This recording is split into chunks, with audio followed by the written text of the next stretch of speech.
Hello and welcome back, everyone. We are currently having and hosting another 3v3v3. The teams are all selected. My mic is not muted. Everything's fantastic. We have the chat. Everyone can see. People have eyes. The planes aren't out yet. But we did have some technical difficulties kind of getting started, but I think we started at the bottom, now we're here. We started at the here, now we're bottom. And the teams are drafting. We have, kind of off and away, we have first picks, France, and also, Leah, let's get to the correct thing. We have France and UK as the first two drafts, I think, is what I saw. And so we have the teams off and away. You know, after my testing with the UK, I think it's possible, or testing, like, for which team's the best start, I think it's actually possible that a UK first pick makes sense, but we do see France and UK go first here. Just kind of jumping into the draft right away. We did have some kind of issues, and apologies for this, getting the stream started because, well, people were late, and so it do be like that sometimes, aka logistical issues. We are organizing 9 people, and also people no-showed, which is also okay. Kind of last minute that we got this thing through. The UK, like, their starting GDP, one thing that's, like, kind of a little bit deceptive about them is they have GDP, or they have ownership of buildings, right, that is not kind of accounted for in the sense that the ownership of the buildings is overseas, so it doesn't count to their GDP, but it's definitely stuff that's useful. We see out of Team 3, Russia and China drafted together, so we will kind of be putting that into the Excel spreadsheet. That's what we're doing off to the side. That's why we're not reading chat yet. We're just making sure that we have everything kind of input into our spreadsheet for calculating score. Russia is going to be a very solid pick. Russia is actually, I think, one of the harder countries to play because you start relatively backward, which leaves you with, you know, kind of some issues. And you have to know how to do the rev. You have to know how to hold them. You have to know when to fold them. You really have to know when to... I can't remember the rest of the song, so that's a little bit of a problem. But you know, if it wasn't a problem, it wouldn't be. That's true, too. So we have France, UK, and then Russia, China. You guys can see the draft as it is occurring. And now we have, kind of on the clock, Team 1 again, picking their pairing with France. They pick EIC. EIC has performed kind of consistently pretty strong throughout these games. They have some things going on for them. The thing that EIC really struggles with and is that EIC has a lot of discrimination. We didn't mean to go to that one. EIC has a lot of discrimination, and with the discrimination, this means it's really hard to refill your barracks. But I think everyone has just been doing the release and then Bengal strat, at which point you don't have this. You have decent tech, you have a lot of population, you have a lot of growth potential, and we have Team 2 on the clock. Team 2... I guess I should really just double check that everyone can hear me. People aren't screaming. Hey Java, how's it going? Like if you want the video to start true. Hey Lady Manath, what's the current pick order? I don't see anything. So the current, here we can put it in. Here are the current teams as they stand. And currently, UK, the Team 2 is on the kind of slot picking. I guess we could show this over the picks. They pick Prussia, Austria,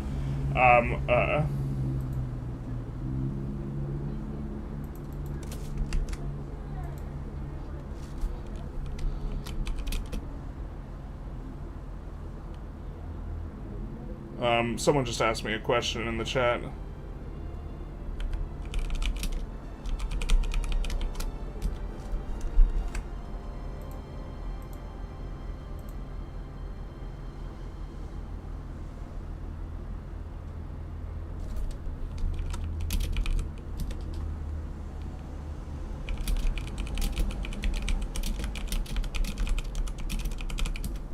Okay, so there is a little bit of cheese. Someone was asking if the cheese is legal. The cheese is still legal, and that is this bureaucracy trick where you get unlimited bureaucracy. So we see Team 2 coming out with UK, Prussia, Austria, and that looks quite strong. Now, as I slide over here to input, the things, you guys, of course, will not be able to see the teams because this is how this input works. But Prussia is going to be a relatively small GDP start. Austria is also going to be, Austria is very solid as well. It's definitely a late pick. They're going 6th and 7th pick. The kind of thing that often is going to be a little bit difficult, or not difficult, but the question is often, what do people draft 9th? We have USA picked up for team 3, which leaves the kind of question, who's going to be the 9th pick? And there's a lot of different kind of, why don't we go over to the power rankings, because there's a lot of different options. I don't think Spain is the uber locked in. I think the top 8 are just really securely in the top 8, and after that you really don't know what you want to go for. And so that'll be interesting. We're probably going to see a catch and release on China, and we're probably going to see it done by USA. So USA is probably going to want to be one of the better ones. And on top of that, and this is of course why they were asking, because they probably would have preferred to do it with Belgium unless they could do the bureaucracy trick. And so we're going to see China delete most of its government administrations, but still not have any bureaucracy penalty. And this is going to be kind of this cheeky cheese strategy, and they do this by overflowing a negative by starting the Canal company. I haven't done this before, so I'm perhaps not the best at articulating. They start the survey, and then they delete down some of their, or they change down some of their bureaucracy PMs, and if it's low enough such that you're getting that minus 1,000 is over the amount you're producing, it overflows, and you don't have any bureaucracy penalties. And so we see Japan picked up, which is going to be very interesting. So we will, of course, remember to use the not offensive Japanese acronym. But we will see France, EIC, Japan, which is, we often see with the France team, often the France is drafted first, and we see kind of them having to carry like a weaker sort of member is like a very substantive thing, and we see Japan picked up. Japan's going to get catch and released though, so I would not be surprised if we saw, here, let's kind of we have all the teams in place. I think, yeah, there we go. We'll tell everyone.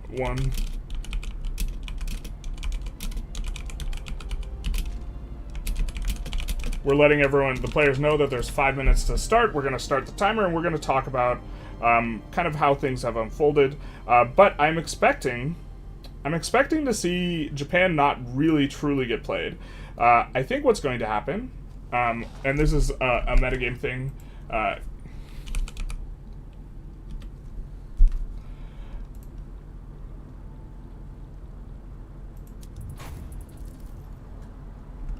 This is a metagame thing, is what I'm thinking happens is Japan, they just give all of Japan to someone like France, right? France conquers Sardinia, Piedmont, they finish annexing Japan, and then from there, what ends up happening is they release the other teammate as Sardinia, Piedmont to form Italy, and so you get something like France plus all of the Japanese states. And this is Japan is probably the country with the overall most valuable states. If you want to just draft them for the states, you can also feed Japan to France and then release Japan, so that it's with all the French tech and this sort of thing. But then you lose on your ability to Here we see an immediate feeding of China to the USA. Which is, of course, very much the idea, and so we're gonna have kind of. Hey, it's me. Yeah. Okay. I have a quick question. Can I deck like right now? Because of the rules. 5% penalty. Fuck, man. Okay. Yep. All right. That might get changed though. That's on the chopping block. Okay, I'm going down. Yeah. So he, of course, wanted to declare. for the purposes of stopping this, the USA being fed. EIC is releasing all of this so that they don't implode, and they're going to be swapping over to Bengal. Let's see. Team 1 should go with Belgium and try and form Confederation of the Rhine. That would be an interesting one. That would stop Mega Germany. I think that, here's the thing. Let's kind of take a quick look at the teams.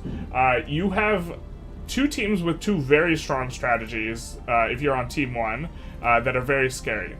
You have first, the UK team is going to form Mega Germany and it's going to get that huge bump. And secondly, you have China is going to be caught and released with US laws and tech. And US laws, boy oh boy, do you really like US laws.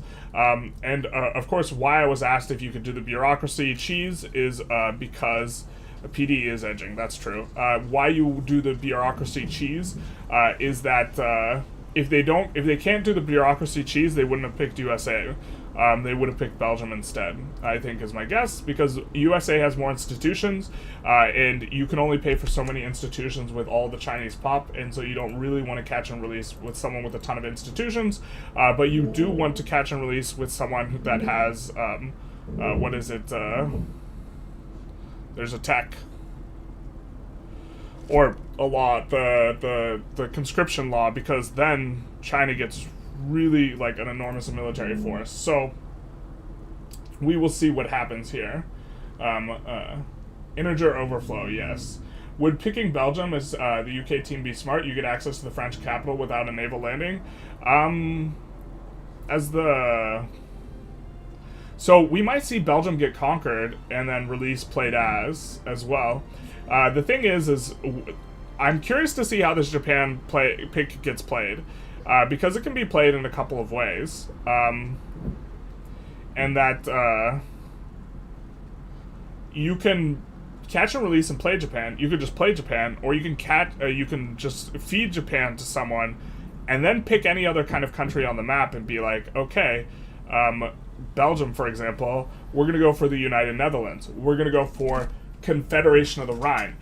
So you could use this to stop the formation of Mega Germany by, first feeding Japan to France or whatever, conquering Belgium, and then conquering, I think Confederation of the Rhine just needs to be formed. So then you could just can you even... No, you don't have the UK on your team, but transferring Hanover or something like this, forming Confederation of the Rhine, and then you've blocked Mega Germany. So there's some strategies for blocking Mega Germany that we haven't seen yet. Someone lowered the speed to speed 1. I don't know what that's about.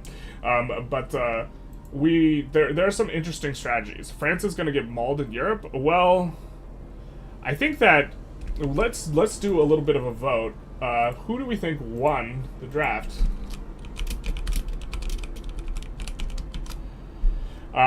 We have Team 1, which is the France team, Team 2, which is the UK team, and Team 3, which is the Russia/China as their first pick team. So we have, and we're going to be off and away here, and we are going to see the USA. We're going to switch to this because I'm pretty sure they are going to declare on Qing here. We have Connor on Great Qing, who is the one who understands how the strategy works for the Suez Canal. So he's going to have unlimited bureaucracy and not have to worry about it with kind of Chinese tech, or sorry, with US tech and laws on China. And so I think that, I mean, there's a little bit of a spot here, right? To be fair, you can maybe do something. You can maybe... Well, no, you can't deck on China. Yeah, that's just kind of finished. That's cooked. So I'm wondering what they're waiting for with the whole catch and release here, though, because they're not executing it fully yet, which is a little bit of a vibe. Let's double check that we're live streaming the correct thing that we want to be. We are, of course.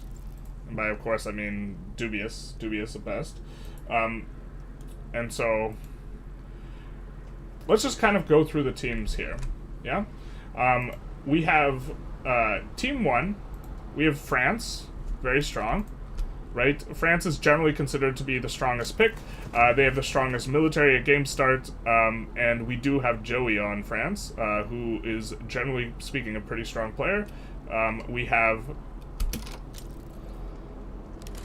the annexation of China, which of course we're going to pause for, so until Connor gets on it, he is on it, and so we're going to unpause. China gets released here. And now China, and this is really the strategy, you may notice these texts and laws, they're similar. They're similar to someone else. This is USA's laws at game start.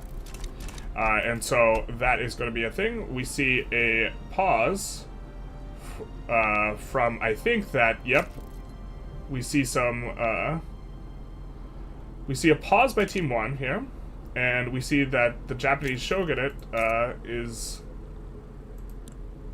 What is going on? Why are we paused? Okay, are we unpaused? We are. Lackeys on the Japanese shogunate. So I think the Japanese shogunate gets caught and released. Let's check their laws. And so I think it's going to be a play as, but you may notice these are French laws. And so very much the same kind of strategy, but Japan is going to be playing with French laws. China notably gets released independent. Japan is released as a subject. So kind of two substantive differences here. All the states are getting fed back. I think that Japan's probably okay, but China's too big. You will have too big of convoy issues, but we see that the market, port connections, going to Japan, it's not too big, or it's not so big that we're going to have a problem, so that seems fine and well enough. We see, I think, no PvP wars declared at this point in time, but kind of going back into talking about the team strength, we're going to see France... Japan is going to be relatively strong with, skirmish infantry, right? They're going to have skirmish infantry and all of kind of France's laws and this type of stuff. EIC is now Bengal, and so very keyly here is they have primary culture Bengali, so they won't have discrimination, so they will be able to recruit up their armies. Team 2, what we have is we're going to have an eventual Mega Germany, unless someone else forms Confederation of the Rhine somehow, which at this point seems kind of unlikely, but you could see France maybe go for like Belgium plus Hanover or this type of thing in order to form Confederation of the Rhine in order to block this. This is a very, very strong growth strategy. It generally wins when you get almost a vast majority of the time, I think, when Prussia and Austria are on the same team, they win. And it's because you get the guaranteed Mega Germany, so you get the guaranteed annexation of all these German kind of states here in the interior. And then we see Russia, China, USA, where China is going to be doing bureaucracy cheese, so they're not going to be having to pay for their bureaucracy, and they have, skirmish infantry already. So... this is, the bureaucracy thing is something that we might ban, but currently it is, in effect, and so we are going to be seeing, how this goes. Elredo, hey, welcome to the stream. What's the thought process of picking Japan? The thought process of picking Japan, which we'll kind of just discuss kind of a little bit quickly here, is that Japan has an enormous amount of population, right? They have a decent GDP. The GDP is a little bit depressed at the start because they don't have the tax that give you MAPI. And you can just annex all of Japan as France and then release them, and they will have French laws. And so that's what's been done. What happens to the Austria player if the player forms Mega Germany?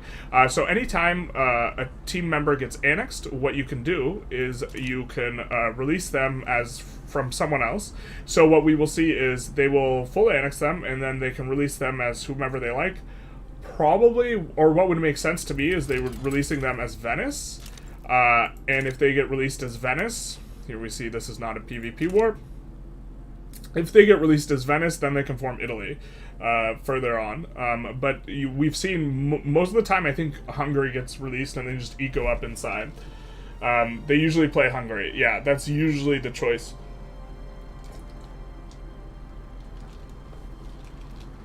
You do want to...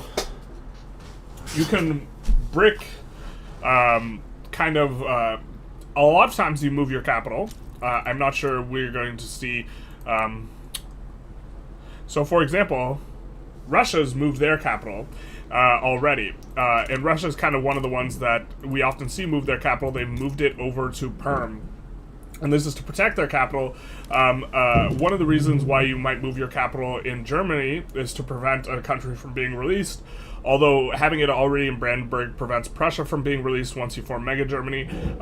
I think that this is a reason as France. I think this is Occitania's capital. If you move the capital over here, then Occitania will not be releasable.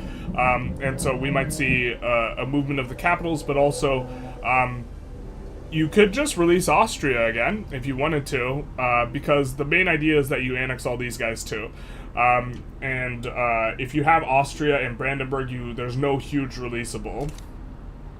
But you can also move your capital to try and prevent these things. So we are seeing kind of off and a ways here. And what's going on here? Dear Barbara, what's going on with Russia? Why have they released Big Tungus?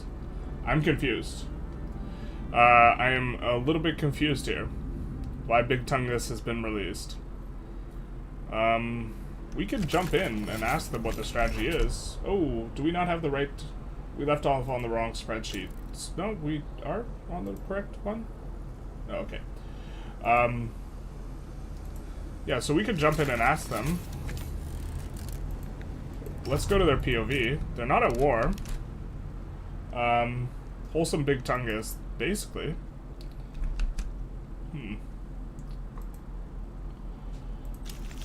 I feel like it's the slight throwing of shade, but we'll come and ask them. To get the hello. You to get the sign on. So I was wondering why you guys released Yakutia and Tungus. It's to get recognition. Ah, that makes sense. Alright, carry on. So, they needed to enforce 4 war goals on Russia, or on any GP. Although I think you could do the Ottomans, but they've instead chosen to release kind of the smallest GDP chunks out of Russia. Interestingly, this actually makes Russia a lot more defensible, because you can't land behind them.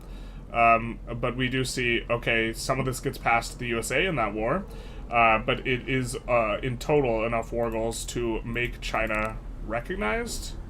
Yeah, so China is, in fact, a great power, and with that will come all the great power and niceness. So I was wondering what that was about, too. I think that, generally, kind of on game start... I mean, they don't start as a GP. They often become a GP, and they're one you can go for. I suppose this makes a lot of sense. I think fighting both your allies would have made some sense, too, but you have a truce. Or no, you don't have a truce with the USA because you got released. Or do you have a truce because you got released? I'm not sure. So that leaves Russia as kind of the one you need to figure something else out with. We do see kind of 0 PvP wars at the outset. The person with the strongest military at this point in the game, it actually just might be China. Once China's been big released as the big, the amount of conscripts they have is just obscene with the amount of troops that they have here. And so, depending on how this goes, we'll probably say that you can't do the bureaucracy trick, and also that you can declare wars before unpause. There just has to be a few special rules. You can't declare on either EIC or the UK, specifically. Yeah. If you want recognition, you could just revoke Russia's claims, and just 2 of those plus war reps. You don't need 4 war goals. I think it depends on the amount of maneuvers, but I'm not 100% sure on the recognition what kind of counts you need. We do see kind of several wars that... France is involved in. We see Conquer Sinai from Great Britain. I don't know if this bricks the Suez survey for China. If it does, then China's going to have very significant bureaucracy problems. If we switch to them right now, you'll notice minus 34k, but no penalty. Which this is, of course, the cheese. We haven't banned it yet, but we might ban it. If he ever finishes the survey, though, accidentally, he's going to be in for a really bad time, because then he will have to pay the full brunt of all of this. You can do a temporary truce with the country you release, similar to releasing a country via war. I don't recall if it's bilateral or unilateral. Yeah.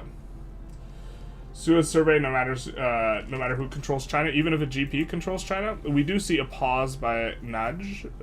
I'm not 100 Nadgers. Let's see. I think, who's he playing as? He is on, I believe, the second team. Or let's take a look which team he's on. Yeah, he is on team 2. I don't know who he's playing as. If he's playing as Austria or... I mean, we could just take a look at everyone. And then ask why they're paused. Or the UK is also on that team. Okay, we're gonna ask why they're paused. Hello, is there a reason for the... Sorry. Okay. Single player habit. Got it. Alright. The good old single player habit. We do have it. It do be a vibe sometimes. I wonder if the USA could do the same thing to Russia as they did to China. They very much can. It's not against the rules. It's much more useful to have it happen on China, but depends how much out-of-the-box thinking we're going to get here. But if he bricks it by controlling Sinai and then completing the canal, that's basically the only way. He bricks it if he completes the survey, is my understanding. If he completes the survey, he won't be getting the minus 1,000 anymore, so he won't be getting the overflow modifier. So right now he has minus 61 bureaucracy generation. If he ever completes the survey, his tax base will completely just be eliminated. But this is very strong. I mean, I think that currently, if the other teams don't do something about this, that Team 3 is likely to win. But also that if they do something about it, Team 2 is in pretty good shape. So here's the thing. This is something that's very easy to mess up, and we'll probably keep an eye on this in the stream over the course of time. But all it takes is him just forgetting about this for some time, and then you're just like, you're cooked, bro. We do see China fully restored. No, GB completes the canal and he can no longer survey. Ah, I see what you mean. Okay, I get you. Looks like, I think they're still at war here. So maybe that's the idea here. I wonder if they understand what's going on. See, this is something that's going on internal to China's, what's going on with China. So they might not be aware of this, that they can complete the canal and do this type of thing. Integer overflow is an integer overflow thing.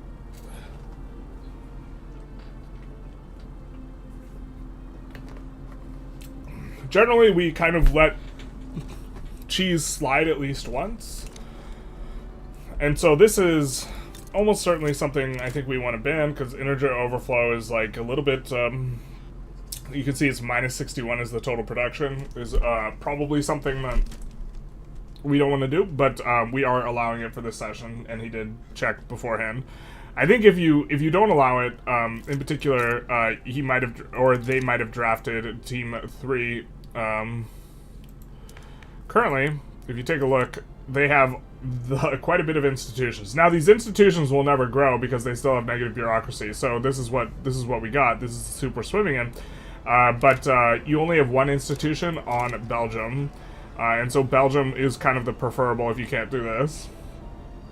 All we had to do was survey a canal, and suddenly we can collect all taxes. Basically, isn't that how it worked IRL?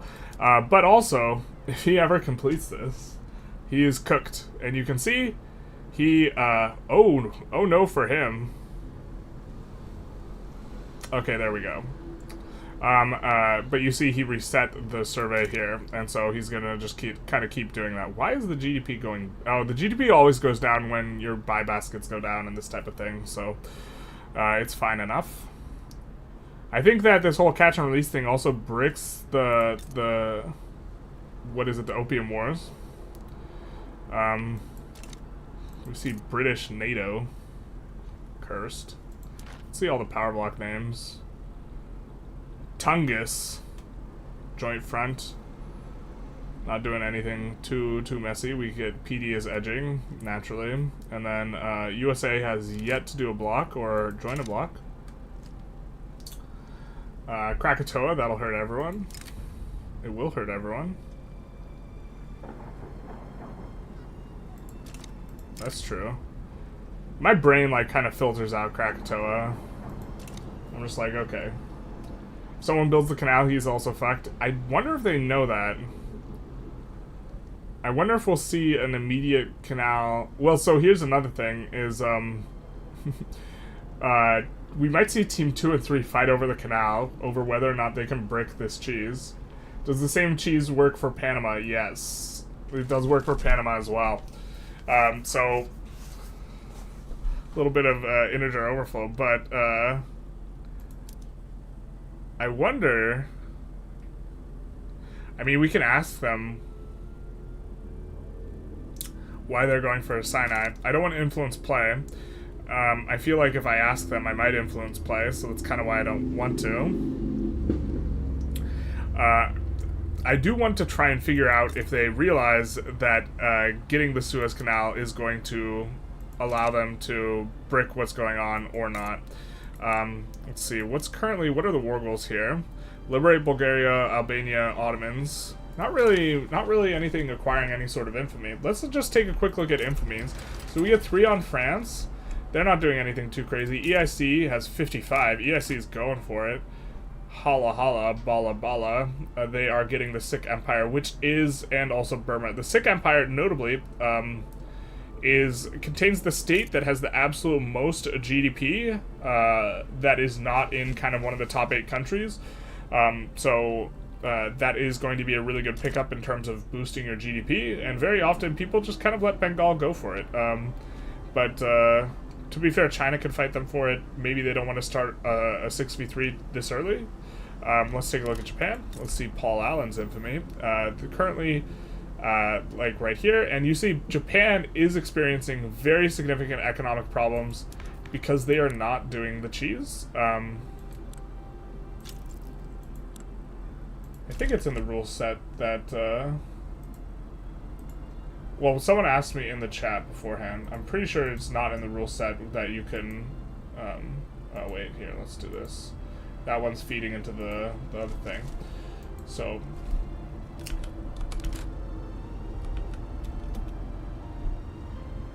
we'll figure that out later. But, ooh, what's this? Did we lose a player? 1, 2, 3, 1, 2, 3, 1. We did lose a player. We lost him. There's a Tungus among this. That's true. Running around, guys. Who crashed? Just out of curiosity. That would be me. Britain has crashed. It's over. The corn laws got a over. little bit too intense. So I was meaning to ask you guys, why so early for the Suez Canal or Sinai? To stop that rat, Connor, from getting free money as China. You don't say. Stop Also, China, our enemy. Is Team 1 aware of this? Yes. Okay. But yeah, they were fully supportive of our efforts. Since you guys understand, yeah, that's very much makes a lot of sense. We're getting PD back in, but Yes. yeah, it's definitely an interesting strategy. I'm pretty sure we're gonna ban it after this, but for this stream specifically, I think it's kind of neat to show off the overflow and how that works. I don't know how to do it, so it's not going to happen. But I just didn't want Connor doing it. It's so you have to have like just enough bureaucracy to like do the survey, then you start the survey, and then you downgrade your PMs so that you have negative bureaucracy, and then it overflows. Mm-hmm. Something like this. You have negative bureaucracy production net. But if you don't have at least 1,000, you can't start the survey. Okay, interesting. Do you mind if I try and click on this grain price while we're paused? Yes, because... Or, is PD back in? Yes, I am back in. Alright, then we're just gonna Okay. unpause. Yeah. Yeah. Hog. Yeah. Okay. Oh, my game is so laggy trying to close all these corn. Uh-oh. The corn is overwhelming. The corn laws got way too intense. You know what else is intense? Hmm. Camping. That- Camping is intense, guys. You get it? You get it? Never watched multiplayer victory after playing it so long. It's so interesting to see what other people do. This multiplayer is not representative of the normal multiplayer environment. Lady Maynard says, I don't think it should be banned because it has counterplay. It does have counterplay. I don't. You know, it's going to be very interesting if China, if Team 3 doesn't realize what's going on and the fact that they're going to cheese this. However, real NATO formed. To combat British NATO. If Team 3 doesn't realize what's going on and the canal gets built, they're going to be in for a hard time. But also, it's really hard to actually finish the canal within the first, like, 10 to 15 years. Or not 15 years, but, like, within the time scope of the game, finishing the canal is, like, something that can be a little bit hard. How would you describe the fire at the circus? It would be intense. Yeah. Circuses also intense. You know what makes a lot of sense, though? Those may be intense, but you know what makes a lot of sense? Mints. Yeah. Both of those usually fly over people's heads. Imagine me playing Belgium. Big dice. Big Belgium. I actually asked a bunch of Vic3 content creators if they would be interested in fielding teams of 3 plus themselves for a 4v4v4. And that's maybe something that happens in the future. Maybe.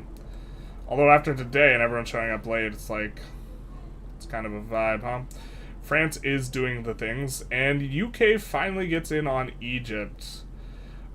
So the Operation Brick Great Qing has begun.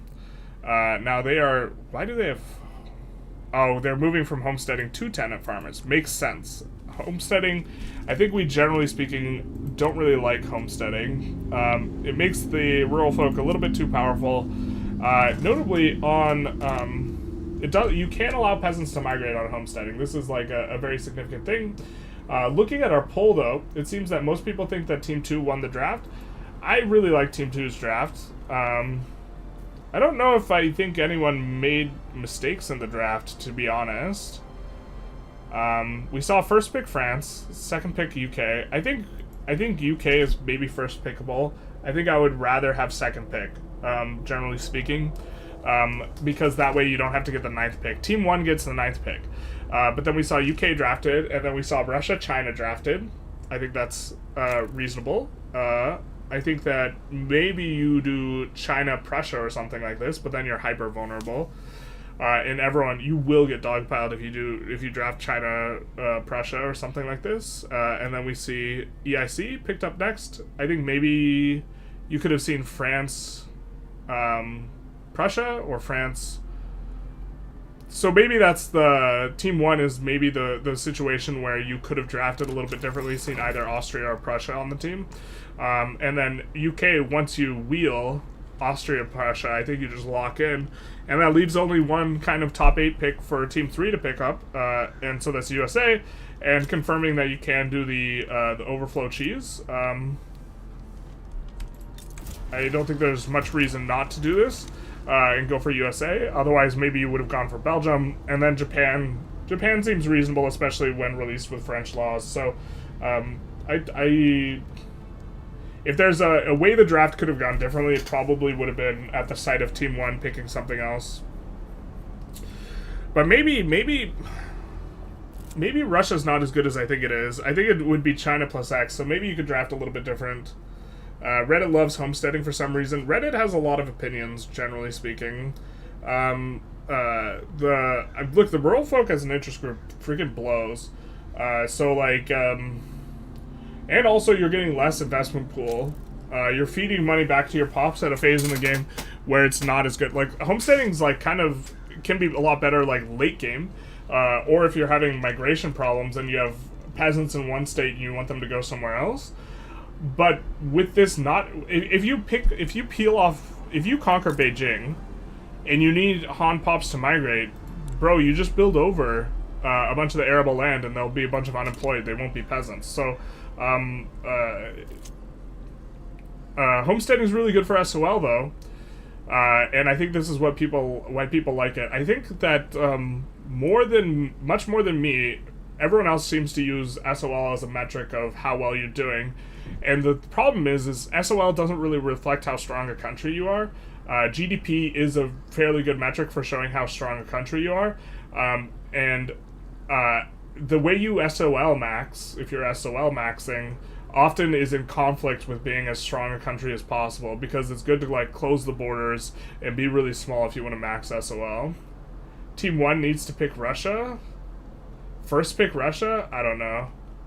Never trust Reddit on Paradox games? Damn, the truth hurts. We get recommended a lot on Reddit, so there's probably someone else they should be watching.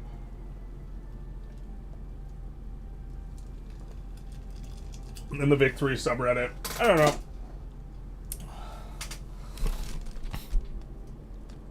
You just have to take everything with a grain of salt and think through whether or not it's correct when you hear it. Look at this. They're so close. They're almost real China, where there's only one party. So I think we are going to see... Do we see an immediate edict? Is kind of one of the questions. No, we do not see an edict. Well, if they want to construct there... Oh no, not like this. Why do you have only 80 construction as Great Britain, my guy?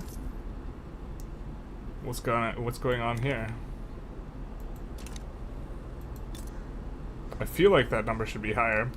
But he's not using that construction on the canal, so he might have misunderstood the assignment. You do, in fact, have to construct the canal. Conquering it doesn't do the trick. We thinks. Pretty sure, right? Yeah, conquering it doesn't do the trick. And we are getting... How much is 33,000 bureaucracy worth in terms of ducats? It's kind of a lot of ducats, right? He's currently paying 13k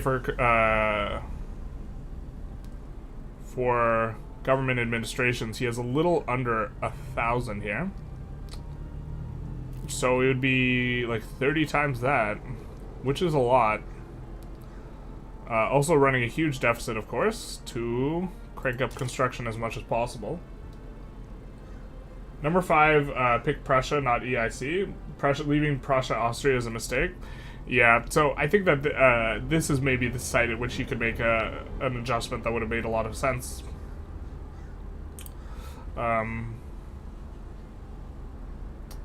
But like, I don't think EIC is terrible. EIC has actually performed enormously well over the past few weeks. And we've seen EIC specifically have some of the very best GDP growth out of every other nation. We haven't seen a single PvP war here. But I think that I don't want to let them know that it doesn't work, but man, if they don't... This is kind of all for naught if they don't realize this. And I'm not sure how good a way there is for them to realize that it doesn't work until they build the canal. Or are they doing the survey themselves and that's why they don't have a lot of money?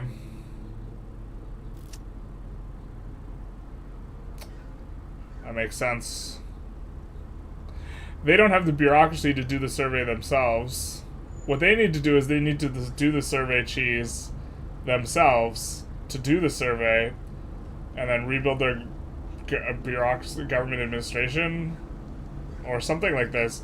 Their total bureaucracy generation is 3k, so they would be getting minus 33% on taxes if they decided to start doing the survey now. So they might have built the canal, or they might have conquered this and then not realized they need to build the canal, and now they don't have enough admin to build the canal or to do the survey, they feel, unless they do the cheese. So if you can't beat them, join them. Everyone can be doing the Suez surveys cheese simultaneously. Now, again, if he ever completes the survey, he's cooked. But if he doesn't, then he's fine. Is running 0 infamy, which is definitely not where you want to be, but there's kind of you're gonna have a lot of micro here as China right now, anyways, because you have so much construction, and you're just setting everything up. So that's probably not the end of the world. We could maybe. We're about an hour in, so maybe we do a little bit of a score update for everyone. So we have France starting GDP was 25 million. Let's kind of take a look. They are currently at 25.7. You normally have a GDP kind of drop at the very start of the game as a result of your you lower taxes and this lowers SOL, and then it kind of raises over the course of time. Expecting Bengal, so if you don't conquer anything. Yeah, Bengal actually has lost GDP. This is very common once they get separated from the UK's market because they do not have sufficient buy orders to boost up the price of all the things they are producing. They've dropped around 2 million GDP, and France was at 14.6, expecting, or sorry, not France. We see the shogunate is now at 10.5. I actually don't know if 14.6 is their starting GDP, their real starting GDP.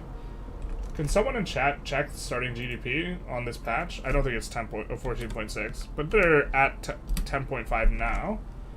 I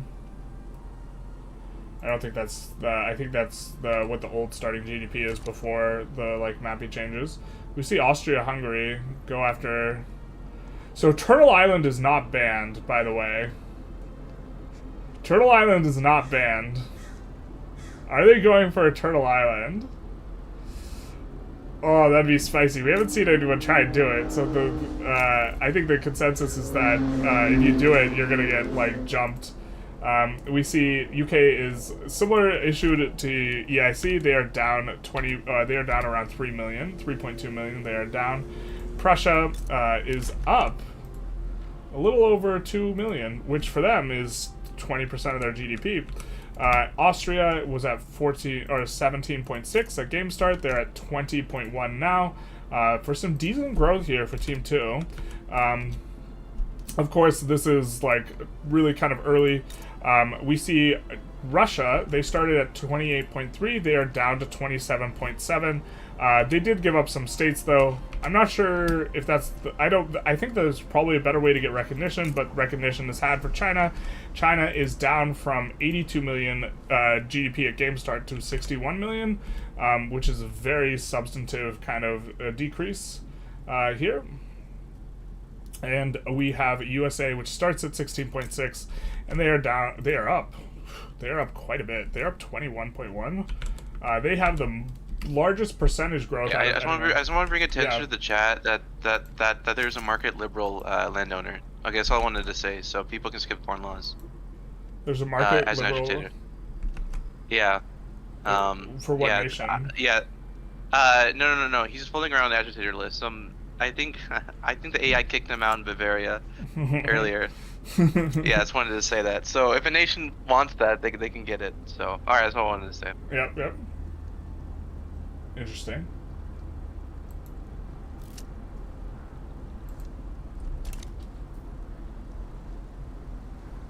But yeah, I think that Austria might be going for. They might be trying to do it. It's not against the rules.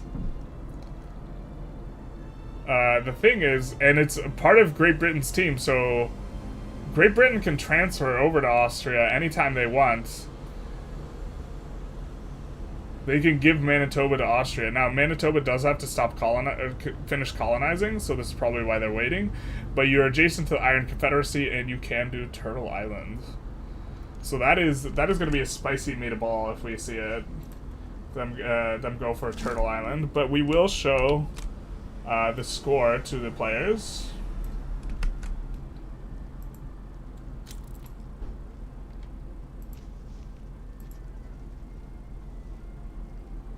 Updated score, which is it's very preliminary.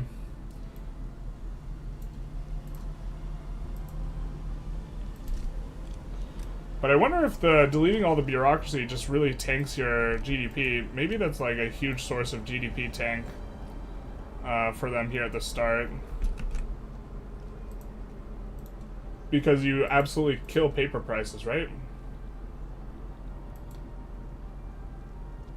So it'll take some catching up. Belgium was fun to play as. I remember my Burgundy game ended up controlling so much of the world with only 5 states under my rule. Yeah, if you want to play tall, Belgium's kind of the vibe.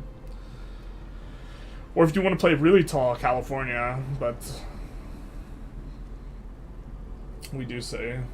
The Suez survey strats are a peak game theory. If everyone agrees to do it, it benefits everyone, but if someone is a traitor, they will win. Japan is useless. What do you mean? Japan has French laws. Japan's pretty... so one disadvantage is like they are located in a way that they're gonna have to pay more on convoys. Japan is full sending. To be fair, their GDP is up, but they are full sending. It's quite the ratio of GDP to construction. To be fair though, the first 99% of your debt is free. So, the interest payments are only 23k, and he's really...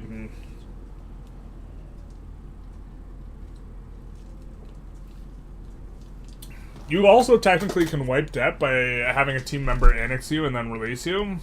No one's really doing this, but you could do it. This is quite the send. Mexico's a little bit of a sleeper pick. You do get all the gold and stuff. Mexico is interesting. They have really low pop, though. And so... and they have no formable. I think that...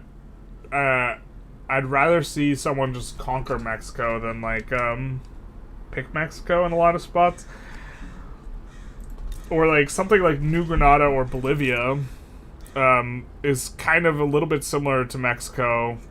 They have like a fourth the GDP in population, but you have a big formable. France bail them out? Maybe. It seems like there would be scant opposition to a hegemon in Central South America. Generally, UK is present in North America, and this is definitely a factor.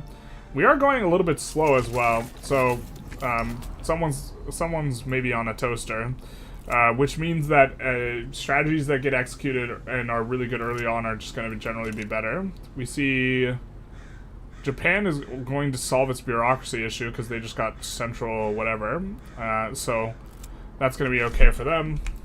We do see still managing the Suez survey thing.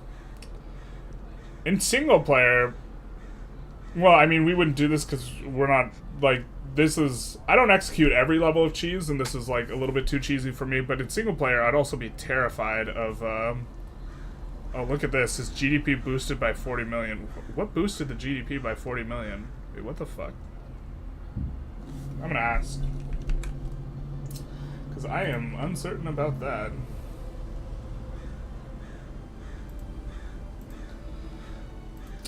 So, just out of curiosity, what boosted your GDP by 40 million? Do you know what that is? Oh, tenant farmers, I think, is what caused that. Oh, that's crazy. I was confused about that too. I was like, what the fuck is that?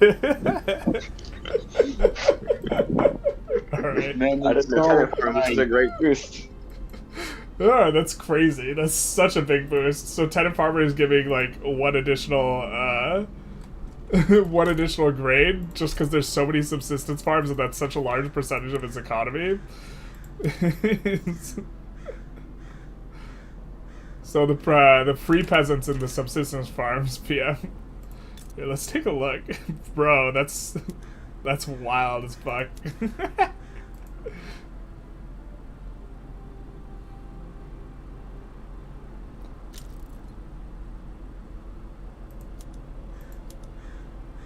So he was on homesteading. Oh, now the GDP's back down.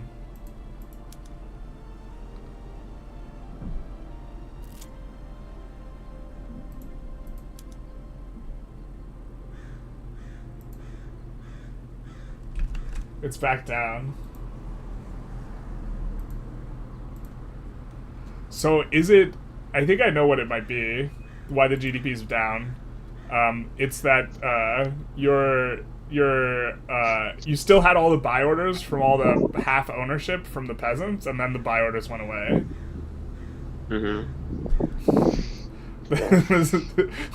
Still super cute. Should have passed tenant farmers at the very end to spike Yeah, my no, GDP. that was spike the last. Just get ready for the at the very end to go back to homesteading, and then at the very, very end, we go back to tenant farmers. Well, like you started on like 80 million GDP, so you're still down like I don't know why you're down like a third, other than paper prices being down. But yeah, I don't know why I'm down GDP much. My iron, I'm building lots of iron right now. Yeah. And tools. Yeah, interesting. All right, I'm gonna go back to org. That's a little bit of a wild ride in the Chinese economy, eh? You guys say that there's no crashes in Victoria 3. Well, let me learn you something. There's a bull in South America. Formable is tough unless you catch and release. So having not formed the South America formable at any point ever, which is something we still need to do, I can't comment as to how easy or hard it is, but yeah. You need pan-nationalism? Okay, yeah, then that's gonna be a trick. Even if everyone supports you? So you reduced the subsistence output and produced a bunch of other things when he flipped laws, but after that prices started to normalize? Yeah, that makes a lot of sense. We see property to women. That might be something you just abdicate to. And this is cute.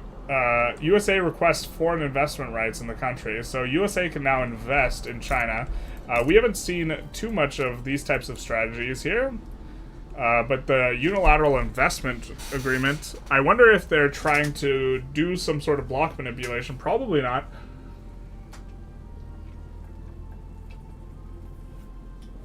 And they've just decided that they think construction in China is more valuable than construction in the United States, which it might be. I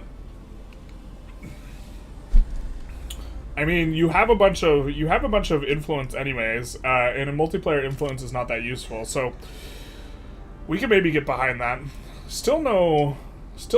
I think let's kind of cruise through and look at everyone's infamy. We have 0 infamy. If you're not using your infamy, you're losing it. We have 92 infamy. Someone knows how to play. Someone here is a gamer, and we see a PvP war for Lib Ukraine. We're gonna remind everyone to please remember to pause.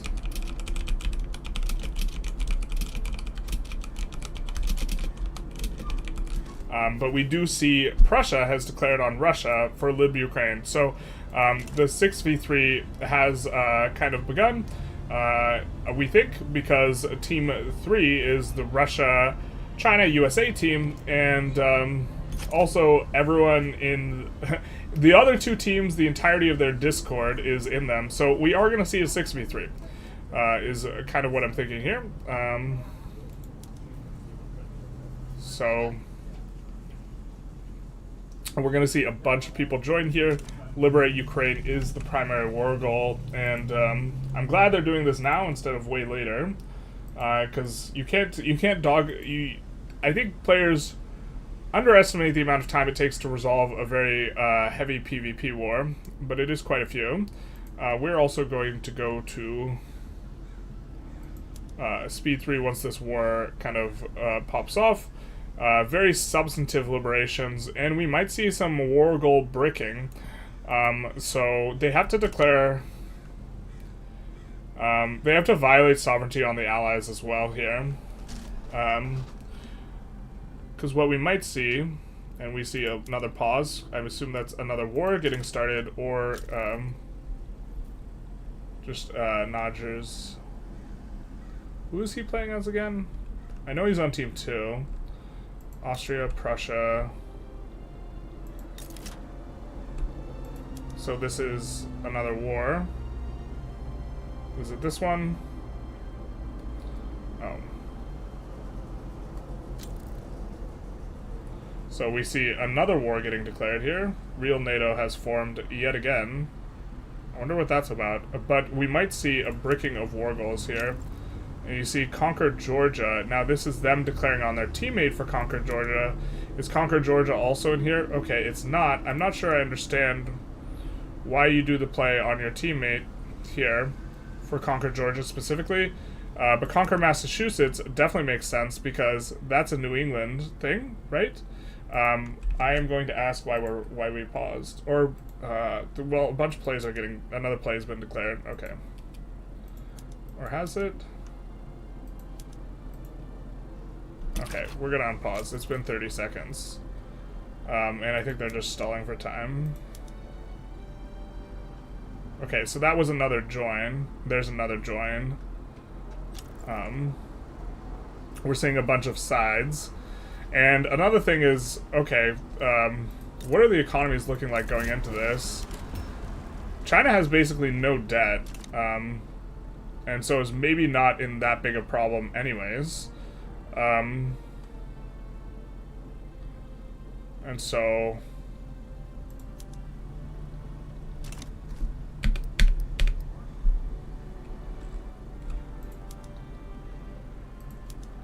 They are kind of scrambling, but this is definitely a miss to have the... I mean, Massachusetts isn't even that big. I guess they're just going to wait and see what war goals else gets declared on them. You know, New Africa, or I guess New Africa is... Oh, you know what? New Africa... Is Georgia the capital of New Africa? If Georgia's the capital of New Africa, I think that this might break the entire war goal here. So we're going to have liberate Michigan and liberate this, but they're just going to back down to their ally and then capitulate here, and they'll get themselves a truce. So this might be the last time we see kind of two things that are currently allowed, because they're just going to break the war goals here, it looks like. Georgia is in New Africa. Yeah, it didn't click, but they backed down here to the play after feeding this, and so there's it bricks the war goals here, and so currently a little bit of a clinic. We're not seeing as much war goal bricking as we should be, but we might see the same thing happen here in Russia. Where we see the capitals of Ukraine and Poland also being declared on for Great Qing, and then this sort of thing. However, Qing has a... You have to worry about this. If you go over 100 infamy, you cannot brick the cut down to size CB, and the cut down to size CB, okay, it includes this stuff, but it also includes what you got at the very game start when you were refed a bunch of stuff. So, yeah. How viable is it for Prussia to just annex Austria on game start and release Venice day 1 to form Italy? I don't know how you would annex... Oh, you just transfer everything? Oh yeah, maybe that's one. We see Great Britain's demand to liberate UA. And we are going to see, I think, also a bricking of war goals here. A similar thing. We do get the property of women abdication, as we thought was going to be possible. But, the bricketing of the war goals begins. We haven't seen this used to this level of effect here. We do see a bunch of war goals here. Now, to be fair, now we're getting liberate several things, right? And also, okay, how are you going to... You can't brick war goals... You can only brick so many war goals, right? And so, because China can't declare on USA again, Russia can declare on USA here, if they have the metal and the interests. And so, I guess we're just going to see multiple wars get declared. We see stuff made primary.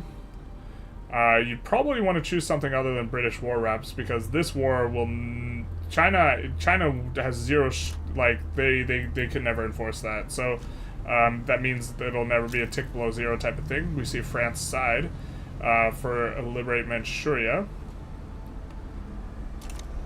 And if they want to continue passing states over, maybe this is manageable even with the breaking war goals. But breaking war goals is strong. Indeed, it is very strong. It is underutilized, which is one of the reasons why we haven't banned it. I think it is on the banning chopping block though in the thing. We are very aware that this creates strangeness. If it's not, I had meant to put it on there. But look, someone has forgotten how to. Did someone get a little bit too much bureaucracy? Someone did get a little bit too much bureaucracy. So, I think that... You know what's really cute? If he doesn't notice this is going to be really bad for him. Stop slowing down the game speed.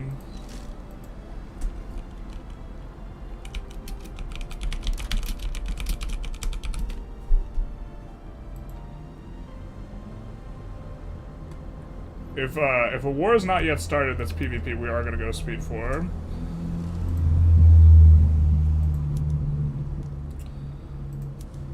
But we have several wars here that are kind of in.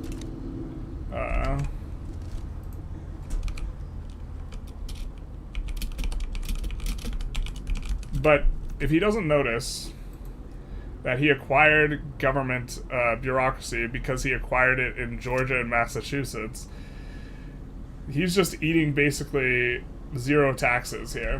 So this is, I suppose, one of the risks is you have so much going on. A war just started. And, yeah. Why are they teaming against Team 3? Because Team 3 was abusing the Suez survey and a little bit of an overflow thing to not have any bureaucracy deficit, because if this number is negative, if your bureaucracy generation is negative, you never pay a penalty. However, in order to break war goals, they passed Georgia and Massachusetts over to China, and the China player has not yet noticed this, and so they are getting zero revenue from taxes. You can see they paused construction. They might think that it has to do with conscripting up their army. It doesn't, and then now they are above 100 infamy. So they can get cut down to size. A cut down to size is not a breakable war goal. And so if we see a cut down to size play, that's going to be really substantive. We see no allies side with them here.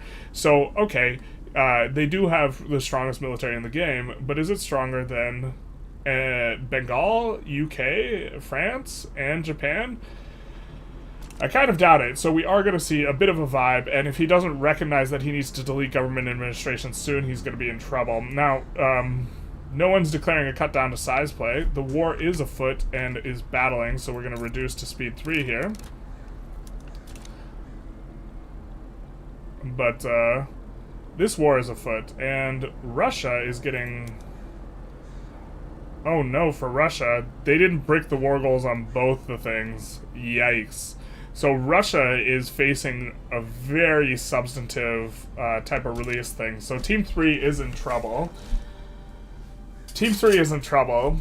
Team 3's probably can manage it if China realizes that they acquired some bureaucracy, but they haven't realized it yet. And so, I mean, you pause construction here because you're like, what the hell, I'm making no money. It's because the trick is gone. They wanted to break it by doing this, but yeah. China probably has an equipment problem, probably. Team 3 fucked around and now they'll find out. Yeah, well, this is kind of what I love about the 3v3v. They figured it out. This is what I love about the 3v3v3 format, though, is that the self-balancing effect of having 3 teams, especially with the way the scoring works, because if your score is... Yeah, just beating one person down, if they've already gone to 0 net growth, it doesn't actually benefit you at all. And so, what this means is there's an incentive to team against the number 1 team, and so there's a balancing act that's created in this way. Now, who's winning on these fronts is kind of going to be a very substantive question, but it does look like they're pushing China. when you're pushed, killing's as easy as breathing. Now, China is going to have a little bit of a task in that they have to defend 3 HQs as well. They have to defend Manchuria, North China, South China. It looks like they've gone with 43. I think this was 100 something. Yeah, 130. Why are they using line infantry? They have skirmish. I guess okay, so they decided they don't have enough ammunition, but it looks like they don't have enough small arms either. They are almost certainly going to have an enormous problem. Are the score formulas written anywhere? It's GDP growth times nominal GDP growth times percentage GDP growth for every team, and then they're all added together and then divided by... It's proportionate that exactly 40 points are awarded. And it's divided proportionally amongst who has the biggest combined GDP percentage growth times nominal growth. That makes sense. And one front with Bengal. Yeah, the Bengal front looks bad for China, but not insanely bad. Well, actually, it looks insanely bad. Yeah, this is looking rough. Skirmish uses ammo. Yeah. That's sensible, but if you're gonna run the shortage anyways, I mean, let's take a look. 5x the small arms. They have no cannons actually, and then are all the cannons conscripts? Yeah, I mean they like team 1 and 2 aren't taking it lying down, and they started kind of coordinating very early. And with this happening, things look real good for Team 2, because Team 2, we're still going to see, we're still going to see Mega Germany, right? Unless this war is just at such a slow speed that it just can't get resolved in time. So now is maybe the time for negotiation on the part of Team 3. And this is something that is incredibly hard to execute when you're playing in real time, because you're just trying to fight your war, and like it's this is probably very overwhelming. But Team 3 could, in this spot, go to Team 1 and be like, look, if we get kneecapped in our entirety, you know what happens next? You know what happens next if we get kneecapped in our entirety? Team 2 wins because they form Mega Germany. Even if we're getting kneecapped, something needs to happen in regards to Team 2, and kind of like sow the starting seeds of the thing. Also, I think that Russia doesn't have a truce with either of the teammates. They might have too high relations to deck on them, but we do see here in another war that is getting declared on Russia, and this is just... I mean, this is... I don't know why Kyiv is in here. That doesn't make sense to me. But okay. I guess in case the war goals get bricked. But that's not how this... Oh, no, wait. This is on their teammate. They are bricking the war goals. That is what's going on here. Russia's going to back down to that. Sorry. USA is on Russia's team.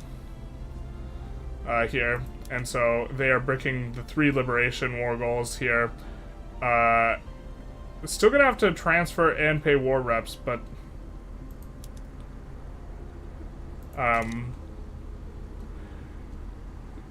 also Team 3 can violate sovereignty their teammates into this war, but they're running out of truces as well. To be fair, Teams 1 and 2 are running out of declarations, so maybe there's a way to weasel your way out here. This is a lot of, I mean, they're gonna if they're over 100 infamy, this is like, which they are, the cut down to size is still something you can do, but they might weasel the way out of losing kind of their main home territory. China needs to build.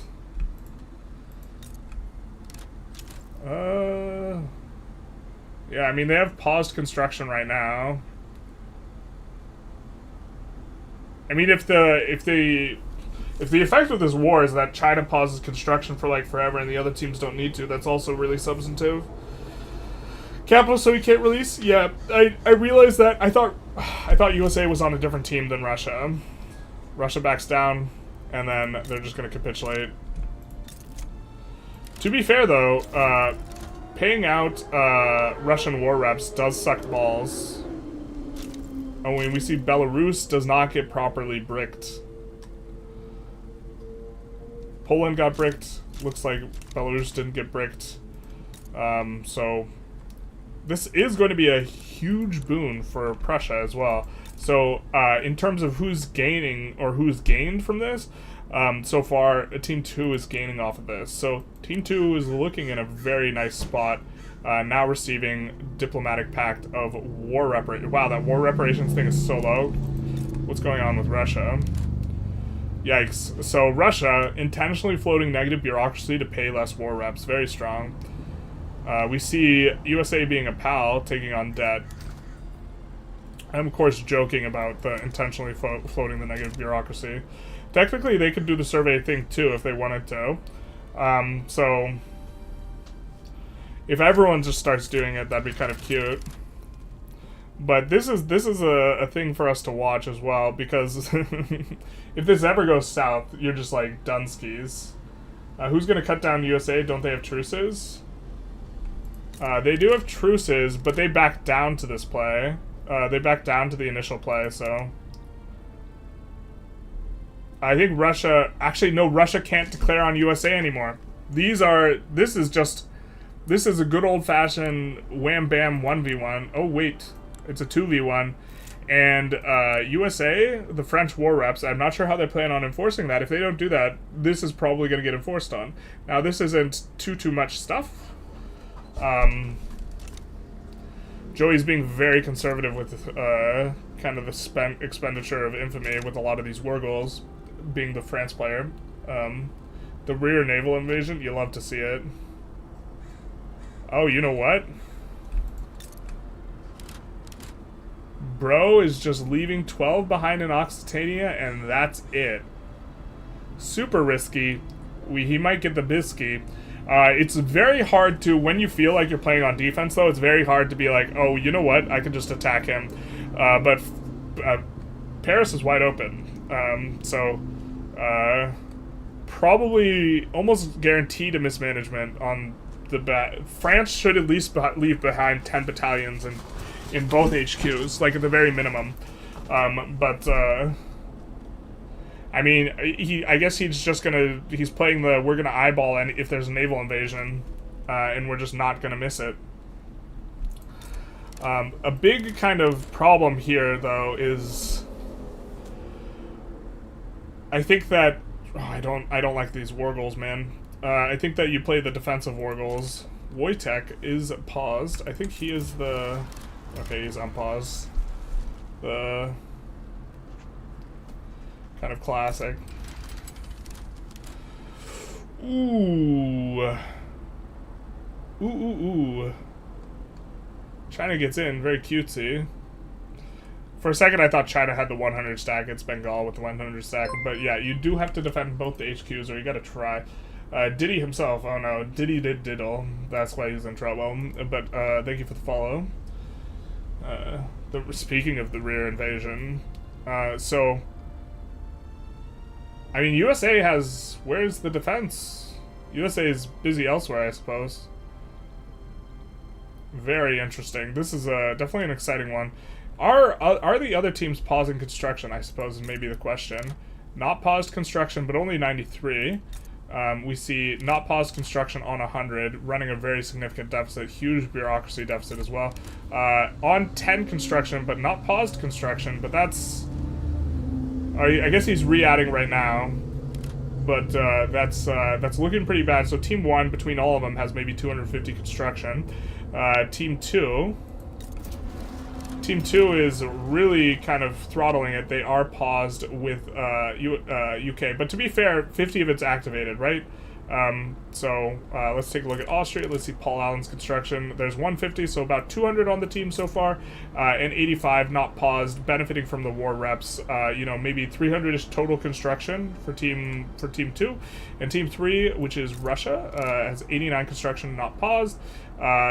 Running significant problems here. I wonder if they're trying to do the thing themselves, but they're currently running basic max tax waste. Definitely a lot to kind of focus on. We have the paused construction in addition to the 90, but some of it, or it's all the privates entirely getting utilized, so this just works. You're getting a ton of reinvestment from those sub-farms, so it's about 200 construction so far, and USA is got around 120, so Team 3 still has the most construction ongoing, despite being paused on their biggest player, mainly because that pause is just, it's a fake pause. Still, 100 is not a lot. A lot of construction did get deleted down here. It's still running a deficit, but the question is okay, how does this war end up getting resolved? Looks like, I mean, Bengal's got some stuff. That's going to be a big tech as well here. And now we are seeing the UK or France try and juggle around landings. This is a really big defensive squad. You're not landing in that HQ, into that, like, ever. You're probably not landing in this, so this is the only open HQ for getting into China. And other than that, you have to try and push this front, which, I mean, if you're going to start losing battles, you're going to have a time, right? So this war is kind of stalling out a little bit. The USA war is an area for ingress. We swap to the USA. We do see France is battling here. They don't have an army for which to land, but the USA is basically not defending. USA just not mobilize anything?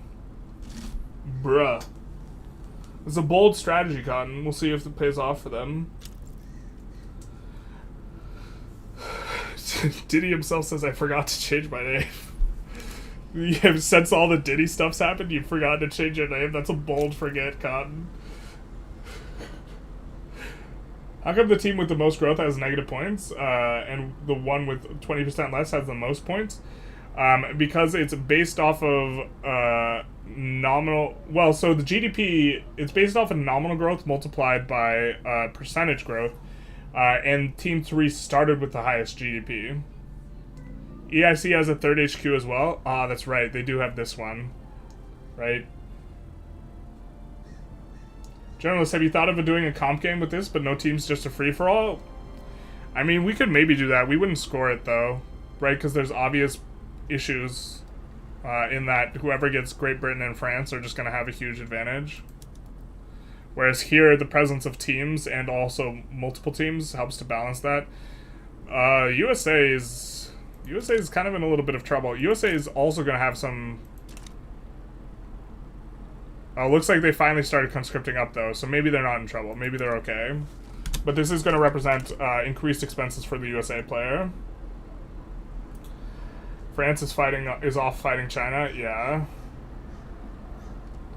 Or trying to.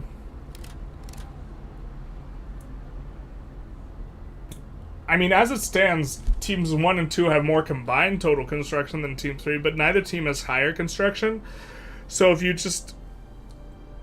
the wars just stall out, I still think Team 3... Well, Team 3 has to grow more by higher percentage in order to have better score. Because they had to start a higher starting GDP. I wonder what would happen in a 2v2, v2, v2, v2? Yeah. The only team that grew has negative in their GDP has negative growth.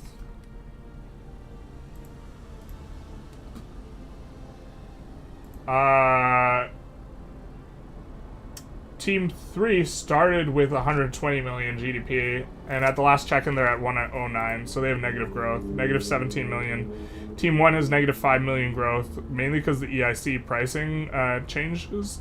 And Team 1 is the only one with positive growth right now. Oh wait, why are... Yeah, okay. They should have negative points. Why do they have positive points? Wait, what the frick?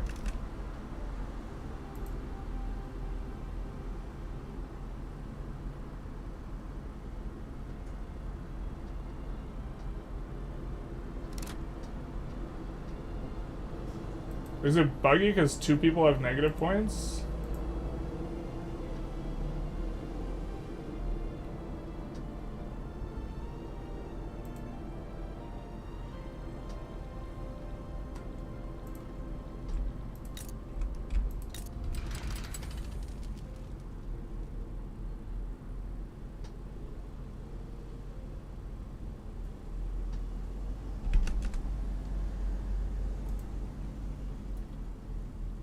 Yeah, the score is messed up. This is what happens when you have negative growth. Ugh. Austria, no, please. I wonder who's gonna play which side.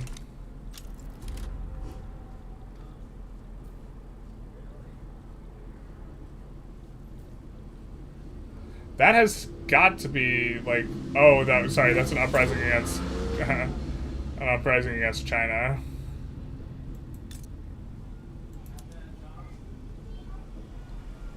So it looks like Austria-Hungary is the player here, though.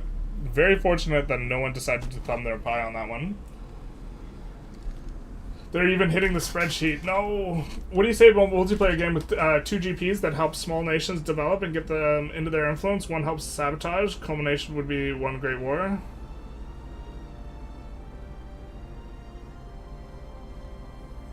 I'm not sure. Dixie revolting against China is hilarious to me. It's definitely amusing.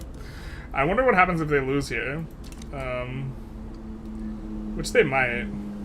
Oh, France landed. They actually did it.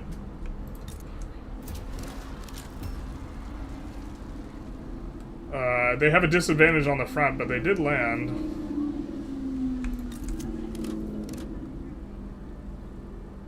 Connor's trying to spread fake news. The China player posted in the Discord a screenshot of plus 92k. They are currently running minus 300k. I wonder if anyone's believing the lies. J-Zone, thank you for the follow, Big Nice. We're not going to clarify in chat, but we do see a little bit of a liar, pants on fire.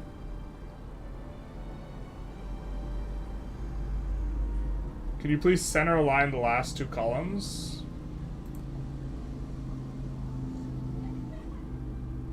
Sure, we could do that. That we can do. Yeah, okay, fair. We can do that. We can't at this current moment fix, or one of them is already center line, but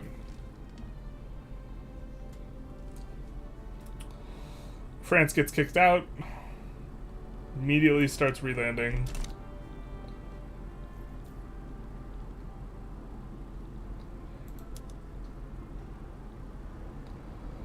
Yeah, this is quite a bit to get in here. The thing is there's only war goals on UK and Bengal, which is one of the reasons I don't like putting war goals on Bengal, is because now Bengal's locked into the war. The Bengal doesn't auto-leave the war. Eventually, France will auto-leave the war. They currently have 13 war support. They will continue to tick down. And so I think that really being as targeted as possible in terms of who you're deciding to peel stuff off of is kind of really important.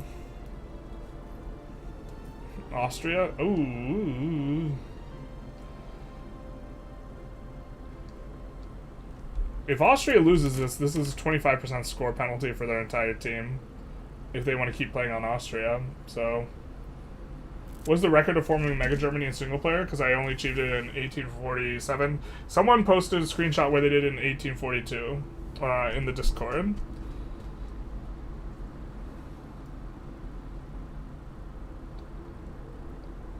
That's painful. It's a little bit of yikes here.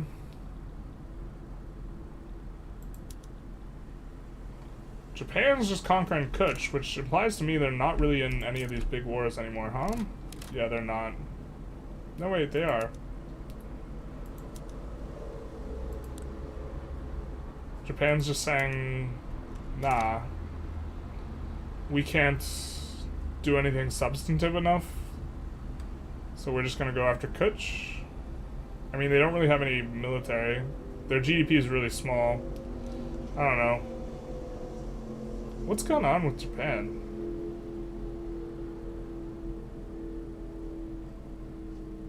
Did they just delete too much construction earlier? I mean, they're growing. The samurai, still here.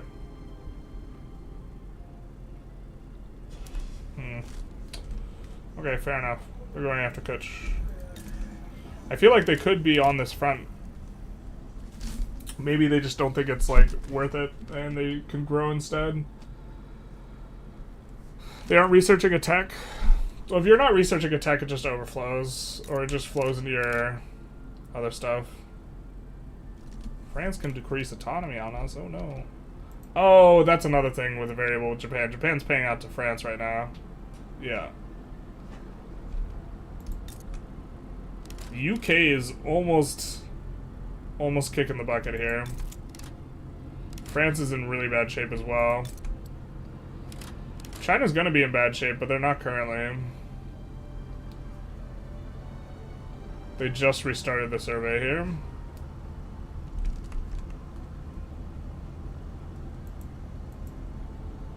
So, I mean, UK could have...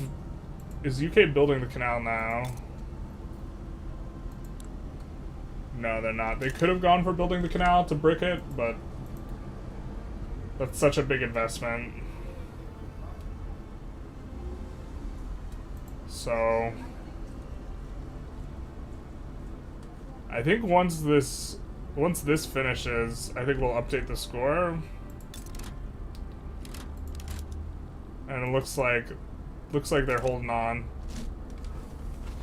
Living on a prayer here is the Austria. Yeah, so now it's like just Great Britain and just France fighting China. And that's not a 6v3, that's a 2v1. And that's a much different thing. I don't think this... Oh, I guess Bengal's in on it too.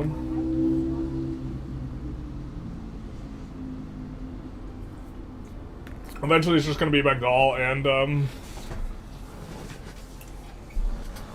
them. I mean, Russia did get a little bit of a shellacking, but if you...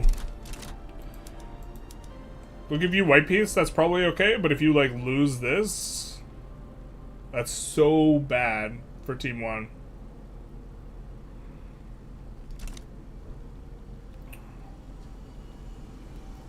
And we're watching China's POV. China now has an advantage here, so... they might even be saying to themselves, hey, we're gonna enforce. Eat shit. Sup chat, he says in all caps. Hello. Canal company is OP. Well, what's OP now is that using an overflow thing to not have to pay for any bureaucracy.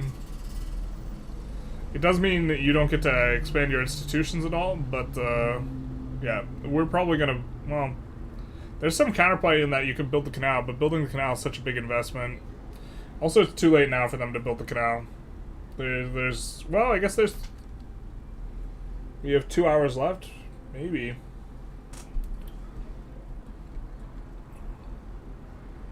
Well, UK also has to do the survey too. Still, the overall growth of China is like not really that strong.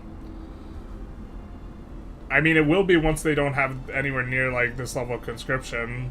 I wonder if this is bleeding China. I mean, nominally it's bleeding China more than it's bleeding Bengal, and you're losing 149k, you're losing 80k, but the point is UK can't afford this by a much. The UK really can't afford it, or the UK is like close to default. And then Bengal can't defend 1v1 on this, so...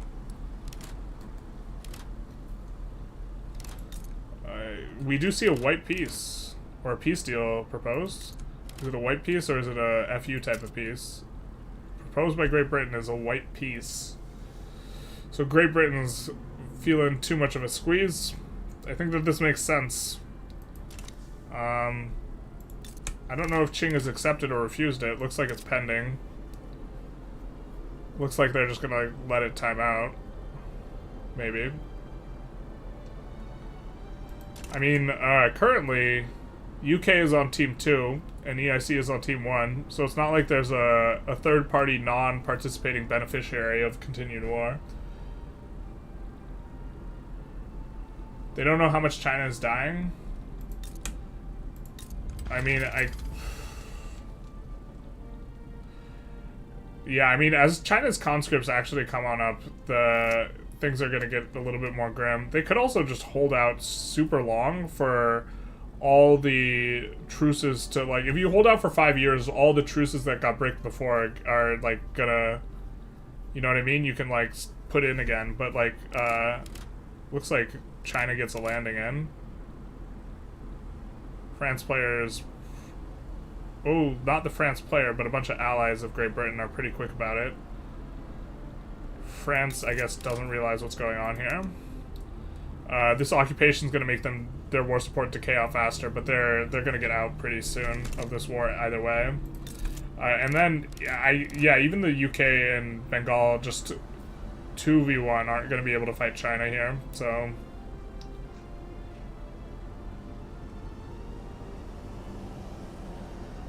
France is not reacting.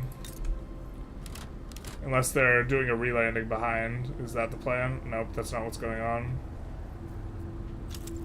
So, they do have this war, unpressed war against them.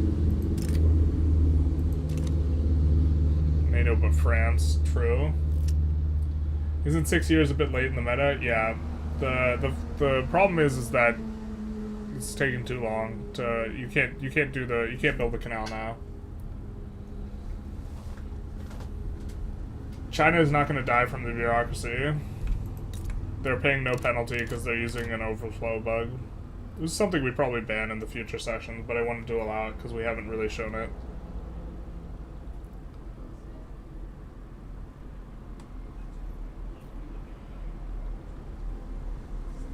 Yeah, China's definitely a bit of a boogeyman.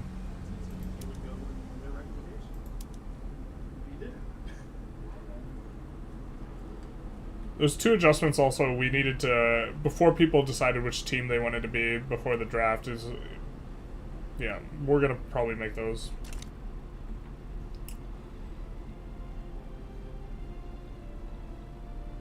But technically everyone can abuse this exact same thing, right? Everyone can be doing the Suez survey to brick the amount of bureaucracy they need.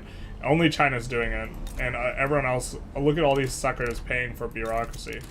So like,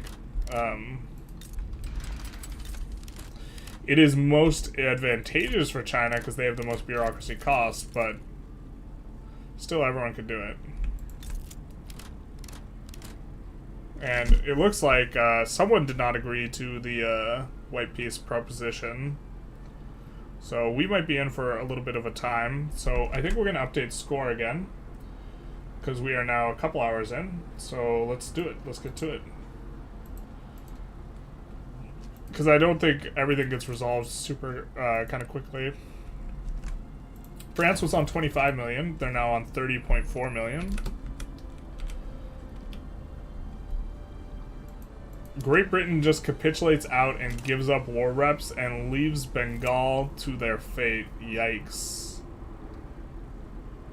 Yikes. Okay, Bengal. Their GDP is up 12 million, so Bengal is really popping off here. They're up to 48.8 million for a total gain on the session of 29%. Japan was at 10.5 last check-in. France just gets enforced on. They're at 13 million, so Japan's coming up quite a good clip.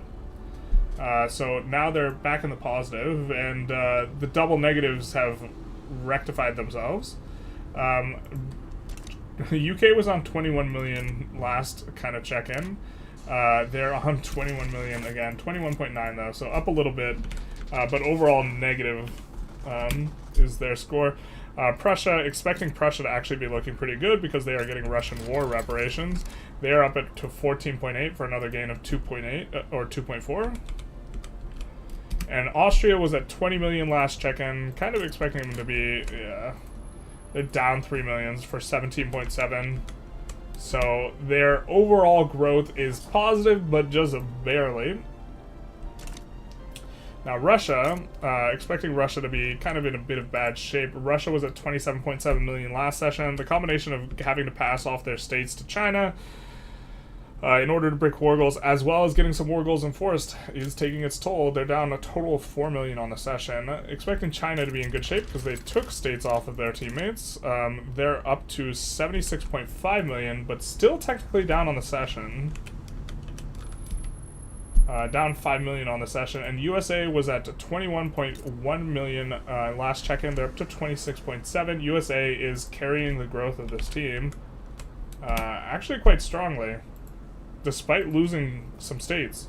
They are up on the session 60%, and the next closest in terms of percentage growth on the session is Prussia with 43%. So, giving a slightly above 0 score on them. So, despite what's going on, Team 1 is technically winning, but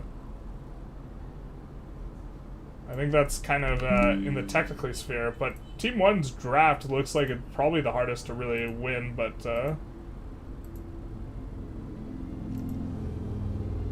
yeah. Bit of an interesting spot where it feels like Team 3 is winning, but they don't really have good growth. But China correctly evaluates, they're discussing it in chat a little bit, that UK is going to bankrupt before them, and UK is out, and so now China's kind of coming for the bag here on Bengal.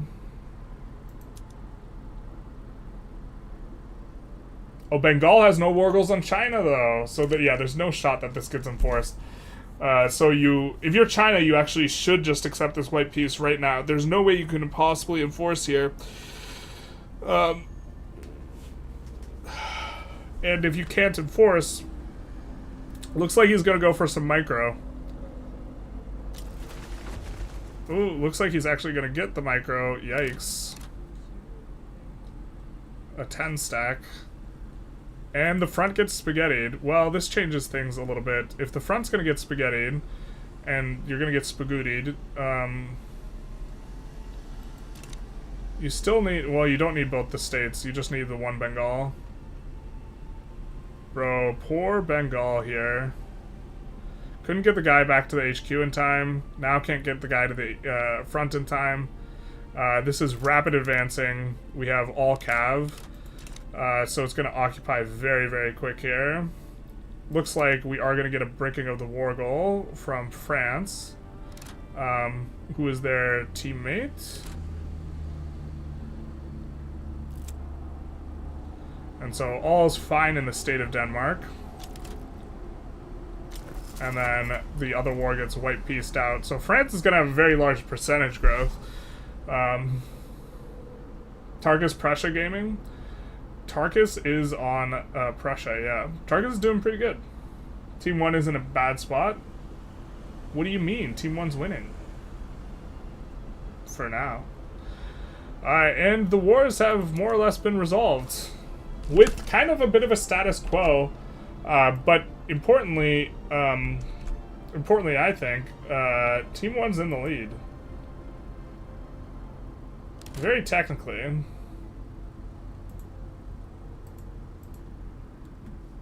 But also, China's GDP should be way lower now. Oh wait, why is it higher? That's wild. Wait, why are they losing so much money still? Oh, very cute. They didn't they didn't demobilize their armies. They got to do that, but they still have this. They still have this rolling out. What year does the game end? It doesn't end at a year. It ends in about 2 hours. So why don't we're gonna jump in with Team 1 and see what they think of that entire conflict. Alright, hello Team 1. What do you guys think of nice bricking at the end there? That was you guys, right?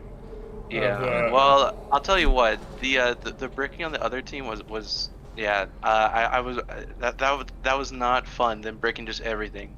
Yeah, I think next session I think we're gonna ban both bricking and or bricking someone on your team specifically, and then also probably the overflow for bureaucracy. Okay. Yeah, Belgium. Yeah. Those were I didn't include it in the Word document. Those were both on chopping block from my perspective. And now if players start getting really good about breaking war goals, it's like it basically makes it so you can't enforce anything other than cut down to size. But yeah, because I mean, at the end, he also Russia and China didn't have a truce, so they literally just could have bricked that war too if we were winning that.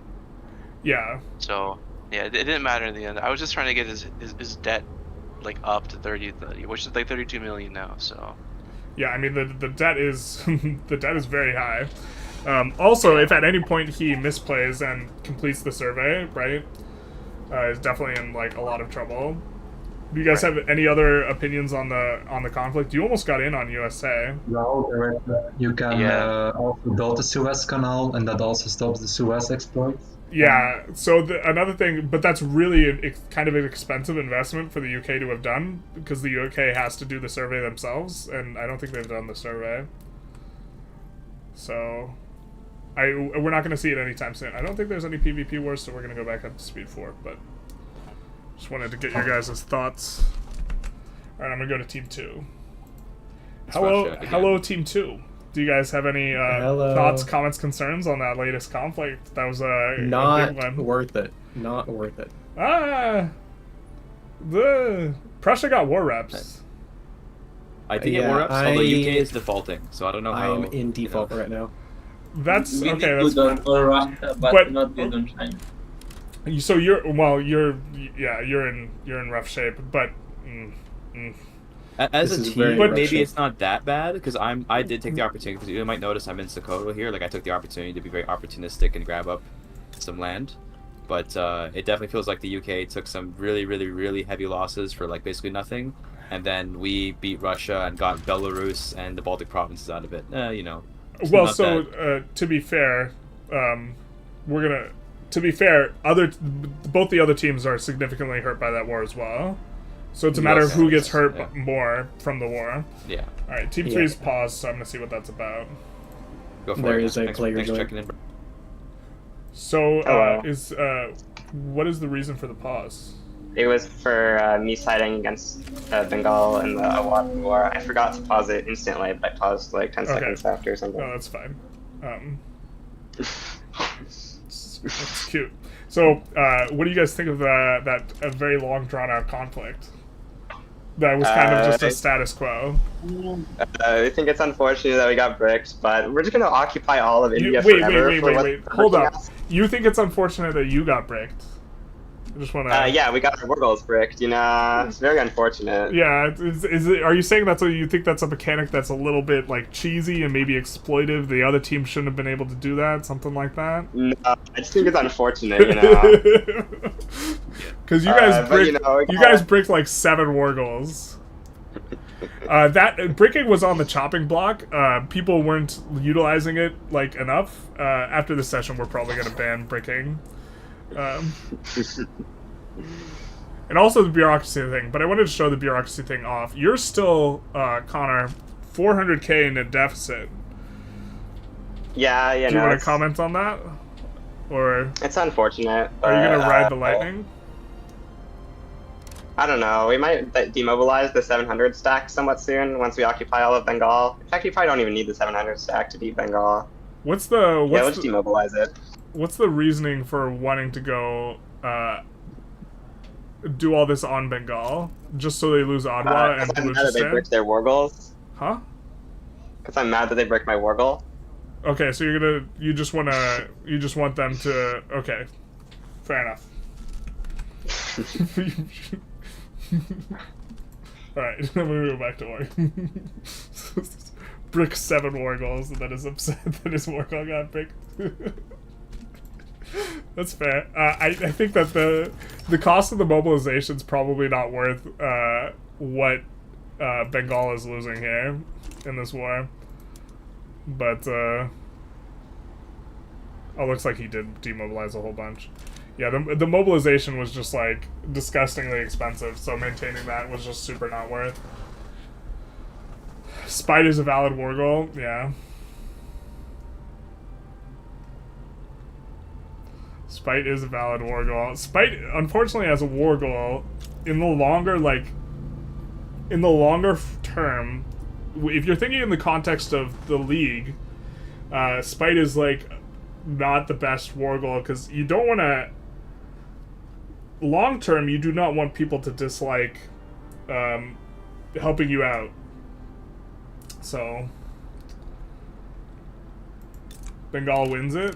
I mean, Bengal's gonna occupy Ottawa, and there's nothing China can do about it. Bengal also didn't put any war goals in on China, which they could have if they wanted. Looks like China actually just like decided to demobilize. Hey, just double check. Is Team 1 winning, right? I'm reading that right, right? Yeah, Team 1 is winning last I checked. Mainly because the other two teams have a combined total of 2.3 million growth. So that can change very quickly. Okay. But yeah, as of the last check-in, Team 1 is winning. I think since that check-in, though, China's GDP has actually gone above negative. Yeah. Okay. All right. Yeah. Okay. I mean, I was just double checking because I have no idea why we're winning. You're winning because the other two teams didn't grow their GDP at all, collectively. That war took drained literally everyone. I see. Everyone was yeah. Yeah. Okay. All right. Cool. The USA is the only positive growth, or for that check-in, USA was the only positive growth on Team 3, and then UK was negative. Oh, he's already out. Well, fair enough. We said it to chat. 132 infamy for China since they haven't gained territory in 5 years. Can they be cut by their teammates? I think it's 10 years is the horizon, but yeah, this is a bit of a problem. If there's another conflict, and we still have another 2 hours, if there's another conflict, they can get cut down to size, which is not a breakable war goal.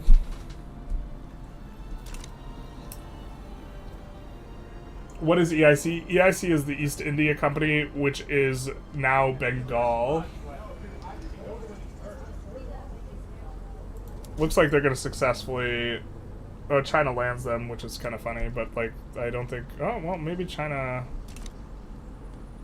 Their front gets spaghetti. Really, if China lands them with this one stack is going to push them all the way through? That's kind of cute.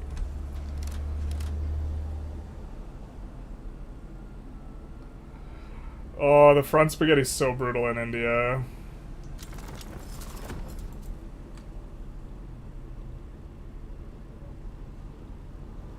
What happened exactly there?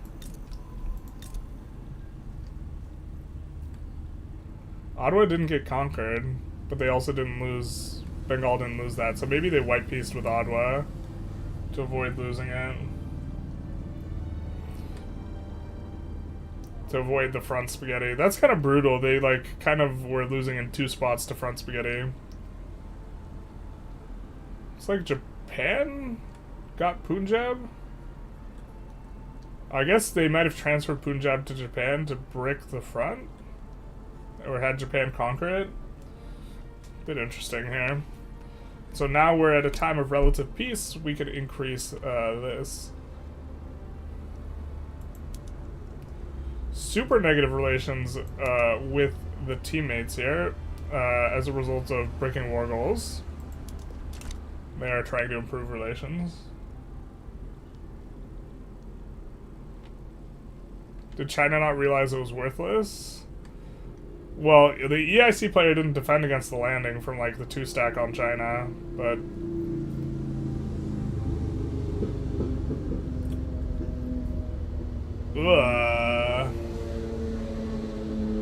That's a very substantial problem to not be remedying.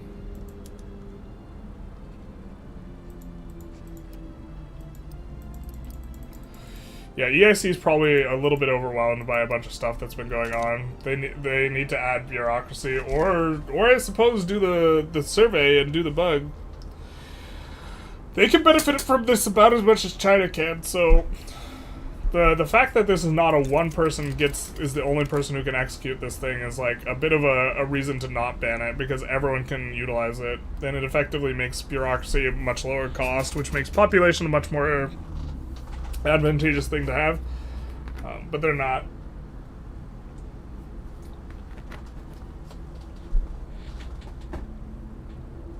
Garibaldi bids farewells, as one does. We still have kind of coming up what is the tech situation here? So you have nationalism.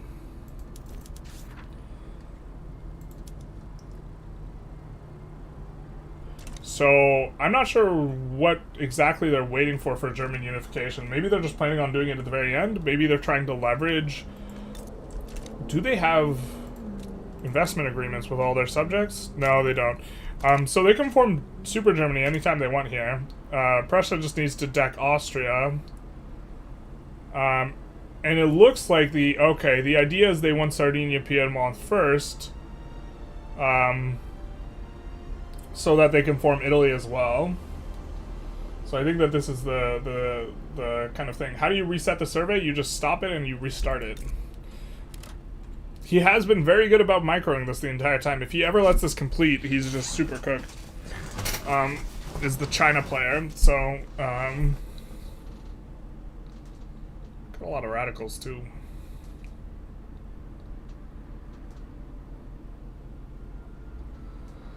But yeah, you can do this in your games too.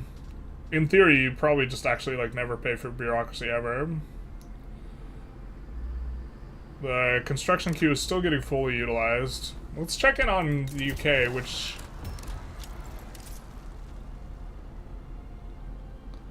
Oh, they just have to deck bankruptcy here.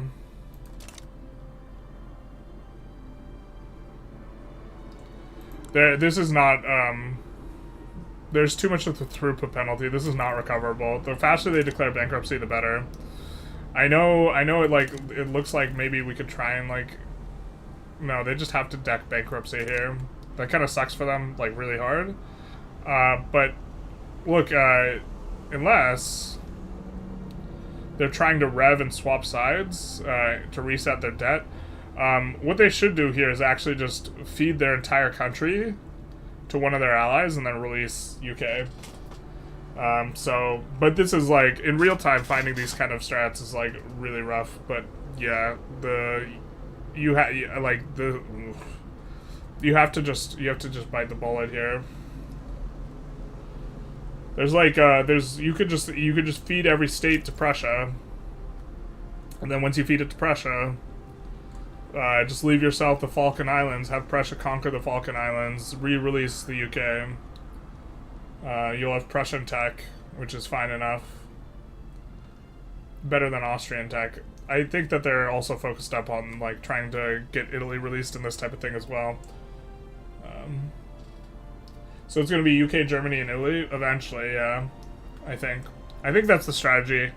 I think that's what's strong. They might just be going for it just to go for it, but I still think, or I guess we could check it on China's GDP, which is kind of going to be one of the big tellers. They started with like 80 million. They're like back to where they started, but like they haven't really popped off yet. Part of it is that their private queue is like actually just like not going to be quite as efficient, but yeah, they still don't have a lot of construction like relative to what China like kind of should have. I don't know. Their economy got super depressed. I don't know if it's the fact that they deleted a whole bunch of stuff.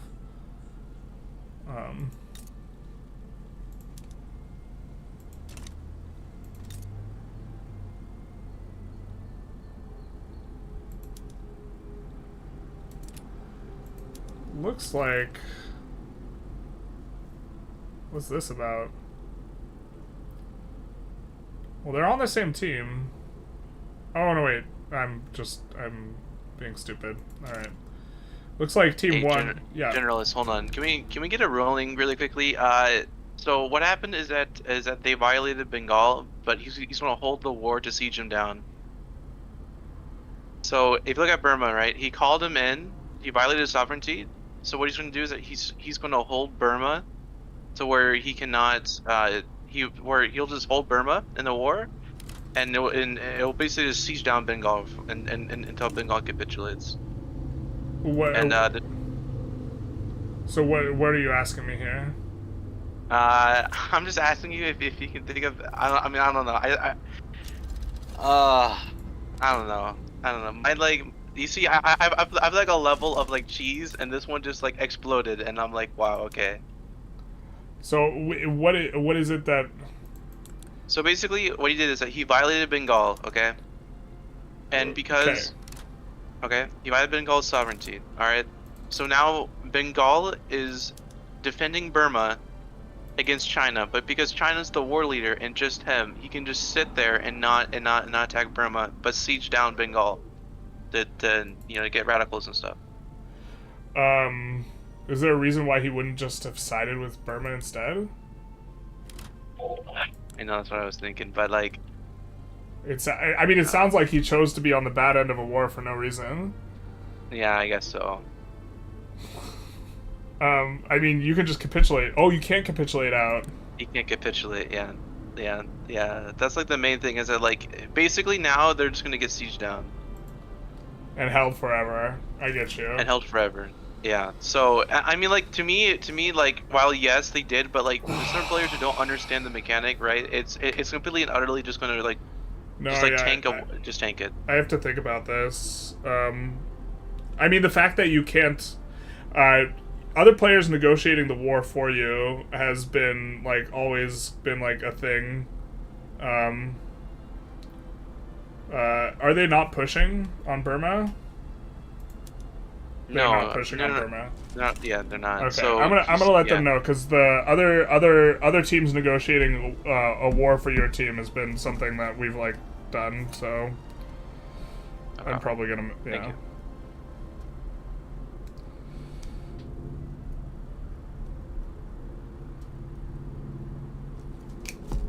All right, let's go in and let them know.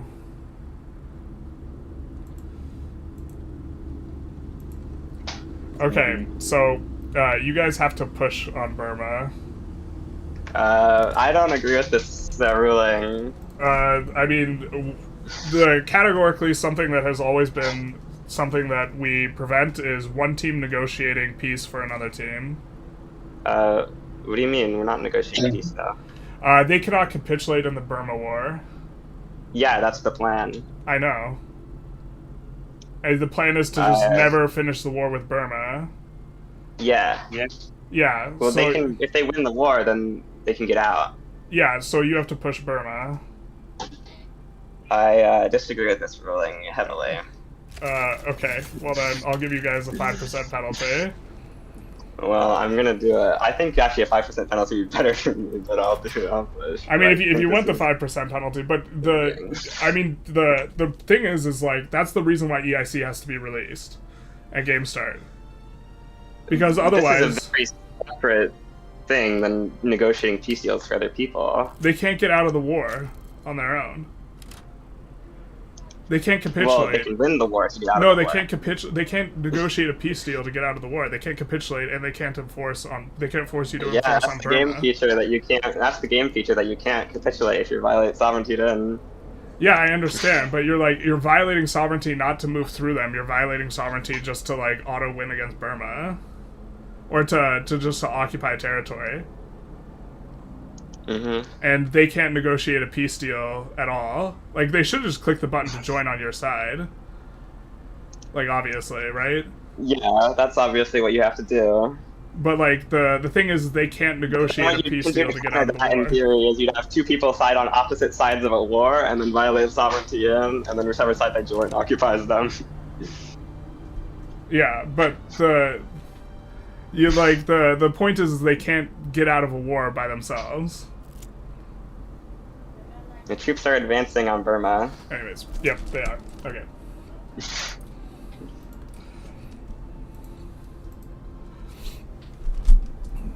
So, the problem is that the peace deal is like not. They can't capitulate out, and Burma. I mean, I guess Burma eventually would try and white peace, but they would never actually be able to. China would never accept the white peace. Another team member could annex Burma, and then it would have to be over. This is true, but I don't. I don't like this play pattern. I think that this is. The play pattern of another team negotiating war for you is just like, there's no war goals on there's no war goals on Bengal, and Bengal wants out of the war. Hey, Nikes fan, thank you for the $10. Big nice.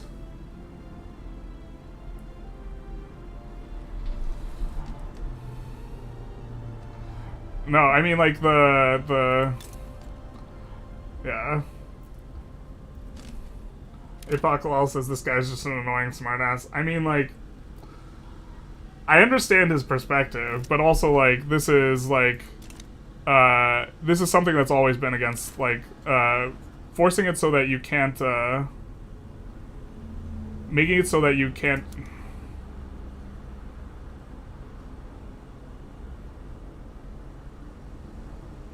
What is this?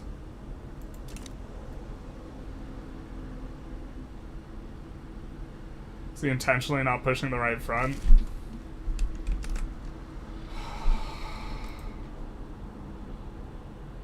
I mean, this is annoying if this is intentional. Right?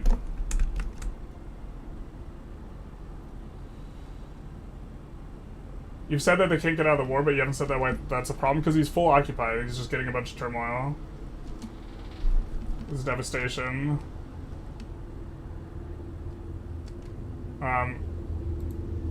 Yeah. Well, I mean, now it's gonna get pushed in, but...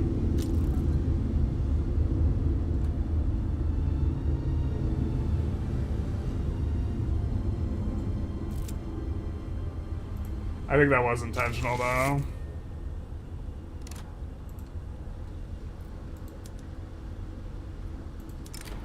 Oh, the Suez Ismay has been finished. So now he's in negative 33k bureaucracy. Which, of course, is going to cause different sorts of problems. Okay, just double checking again. That was his strategy, right? It was to hold it? Yeah. Yeah, I thought so. I told him he had to push. Also, you guys could have conquered Burma yourselves to break their war goal. Yes, yeah. I could have, but like I thought this was way better because, like, come on, you know. I have to find a very specific wording for that, because violate sovereignty should still be a thing to, like, actually be able to push someone, if that's like the issue. But making it so that, yeah, because otherwise you could have, like, second party, like, worker. You could also negotiate with the other team to, like, create walls around people, and, like, it adds, like, a layer of complexity that, like, I kind of, like, hate, but, like, you should be able to violate sovereignty to push through someone. That's definitely not why violate sovereignty was done here. It was, and, like, this just auto goes away, right? Yeah. The war then finishes. But, like, it's forcing you into a spot where you can't, you're negotiating you don't have the goals. agency. Yeah, you can't finish the war. And so, yeah. Unless, like, and he also can't violate, he's not the war leader, so he can't violate sovereignty either, so. Right? He can't violate sovereignty to pull you guys in or something like this. No. But, yeah.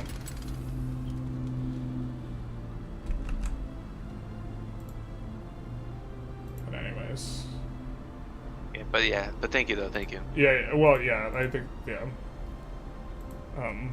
It's the same idea as why EIC has to be released. It's a little bit different because you can't give stuff away with that, but, like, he's trapped in, so.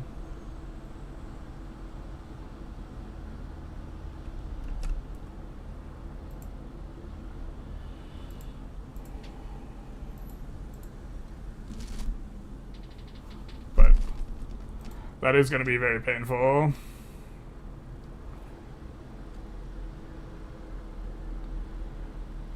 Here. The tax waste. I wonder what the play is here. If you're supposed to try and build it up, or you're just supposed to eat your tax waste for forever. You can't possibly be eat your tax waste for forever.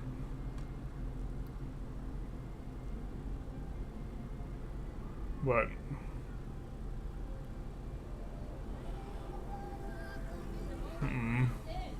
maybe I need to think about that violate sovereignty thing a little bit more, but I think that, like, making it so that a player can't... I think that if there's another player on the side of the war, like if there was a player playing Burma, it would be different. If a player was playing Burma, then I think it would be fine. But I think that if there's no player locking them behind an AI negotiation,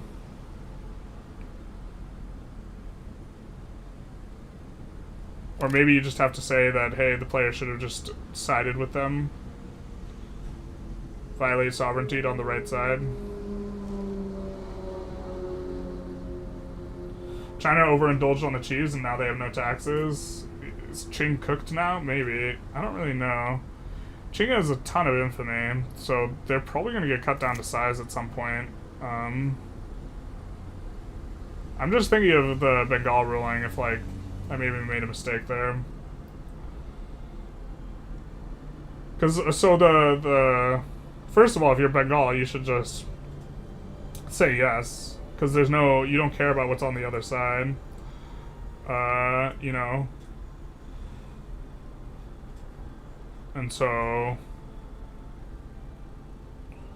But also, I don't like that there's no player at the end of the war. And you're... I mean, maybe you just have to say your teammate has to free them.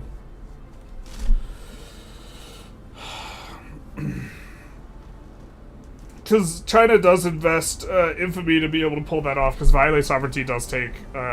there's like an infamy cost to that. Yeah.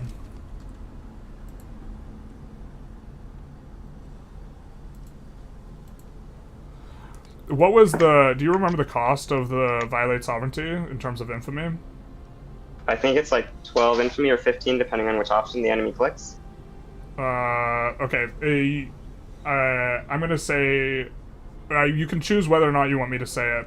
That you cannot be the target of a cut down to size play if you have 115 or less infamy, rather than 100. I can say it in the Diplo, and that will be the thing, or I could just not say it, because that would just be pointing out to people that you can be cut down to size. It's up to you. I'm already at 200 infamy. I don't think it matters, you know? No, yeah, I agree with you. I'm just saying, like, I'm trying to refund the investment for violating on sovereignty. No, we're going full pariah here. We don't need to have so fun. I won't let anyone know. Okay. So I think that in either case, the refund is reasonable, considering I made him push. He also did get occupation for some time, but like if there's another player at the side of the war, obviously, like, you shouldn't be able to just, like, freely get out of the violate sovereignty.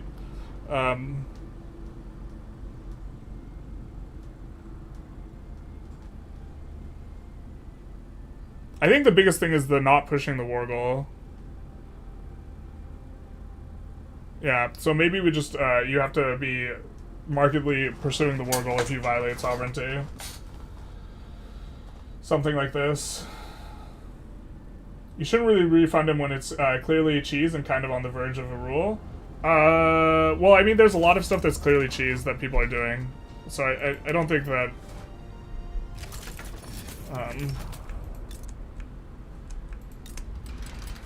I think that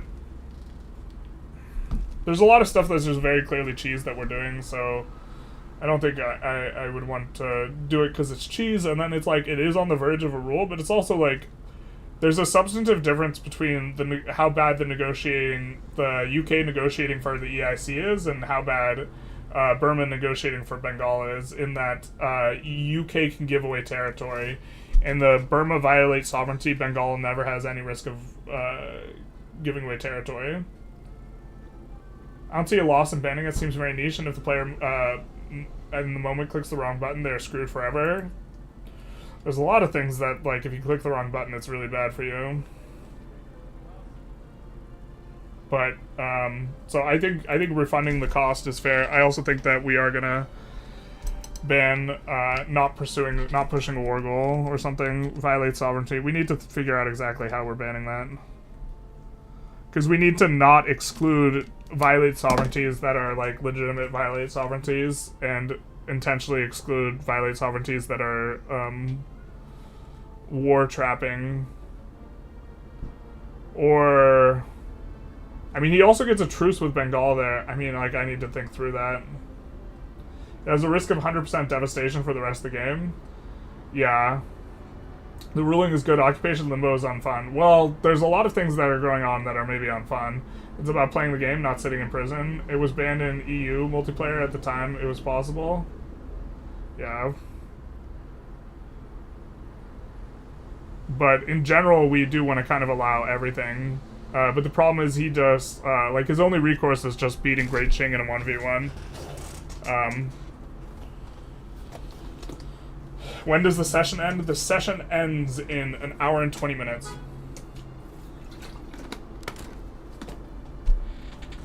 Which, why don't we let people know?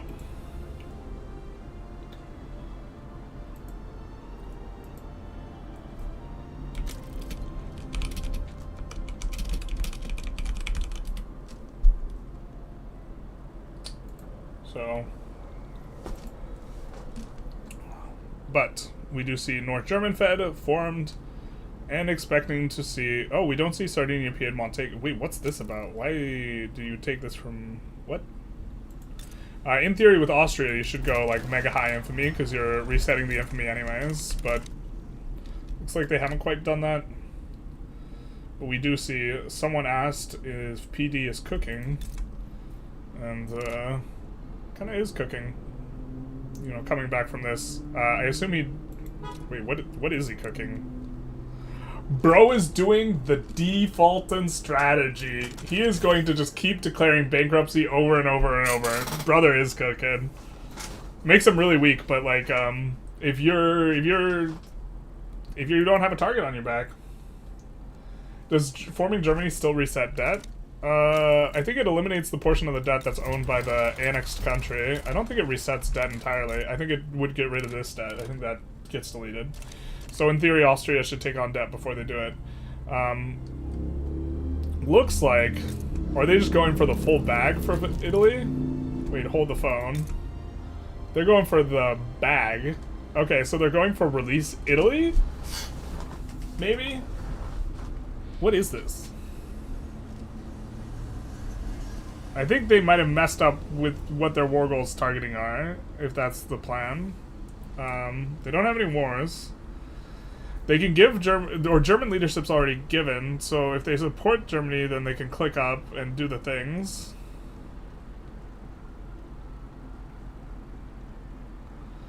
Another thing is it also bricks the army, I think if you're full occupied.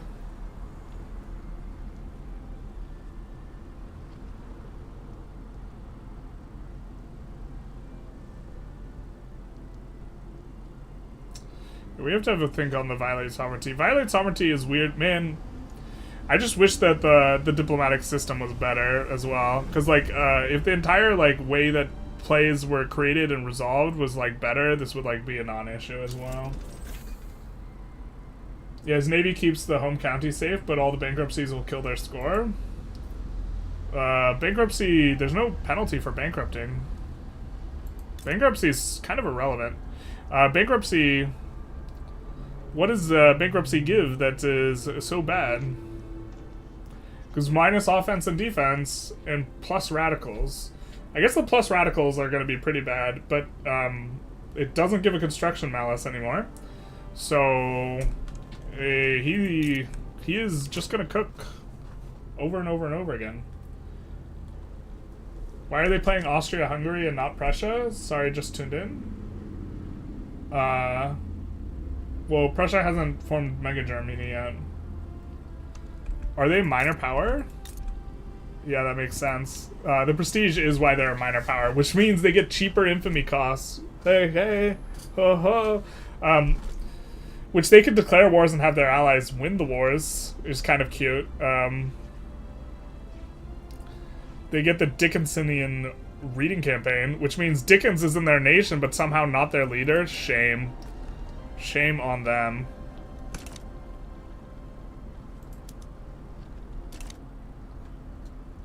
So, yeah, the Team 3 is just going for it in terms of the stuff.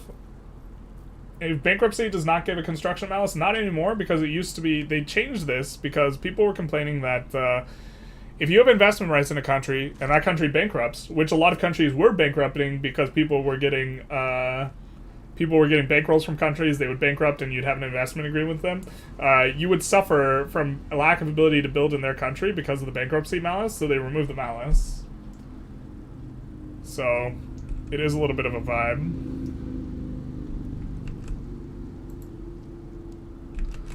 Let's do a score update maybe, huh?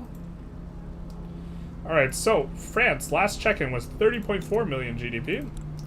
Now they are at 34.2, modest gain, 34.2, up a total of 36% on the session. EIC, last check-in was, I think, considerably lower than they'll be now. Well, I guess not. They were at 48.8, now they're at 48.9, because adjustments. Japan was at 13 million. Now they're at 24.9 million. A lot of stuff got passed to them in a war, but that's a lot of gain for Team 1. Team 1 is up 36% total in the session. And I think Japan's starting GDP, I have the input wrong, so we have to double check that. For UK, they were at, last check-in, 21.9. Now they are at 24.3. So for a total gain of basically nothing on the session. So they start with 24.3, which is super cute. Prussia was at 14.8 last check-in. They're now at 30.5. Austria was at 17.7 following their civil war last session. Now they're at 27.8. And we're kind of coming into the home stretch, and players will have about an hour and 15 minutes to try and figure out the rest of this. Russia was at 24.2. They're at 25.6. Really kind of struggling is Russia here. China was at 76.5. I think they're going to be way higher now. They're at 99.6. They've done a lot of conquest, and they've gotten their construction and stuff up again. For a 20% gain total on the session. USA, which was cooking and has the most GDP growth over the course of time, is at the exact same GDP that they were last check-ins, 26.7. So the scores updated look pretty balanced with a slight favor for Team 2. We're going to put this in the chat, although China, unfortunately for them, is suffering from the unlimited GDP type of, they did default.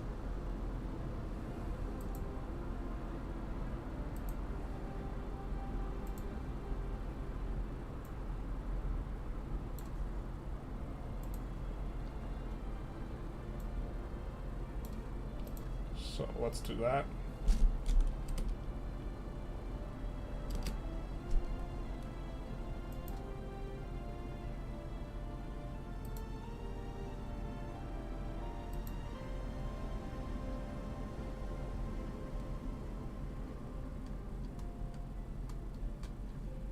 So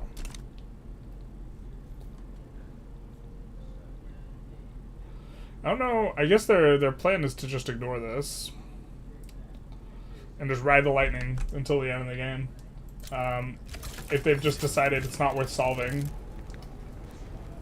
And to be fair, it might not be, but yeah. Team 2 is cooking. Team 2 is cooking. We can smell what they're cooking. They're cooking with gas. They're, in terms of percentage GDPs, percentage growth, Team 1 is up 36%, Team 2 is up 58%, and Team 3 is up 19%. Now, nominally, Team 3 is, of course, well, you guys can see this. Nominally, or Team 2 is actually up the most nominal GDP as well. Yeah, really just North Germany plus Austria, just, it works, baby. I don't know what they're waiting for on forming Germany.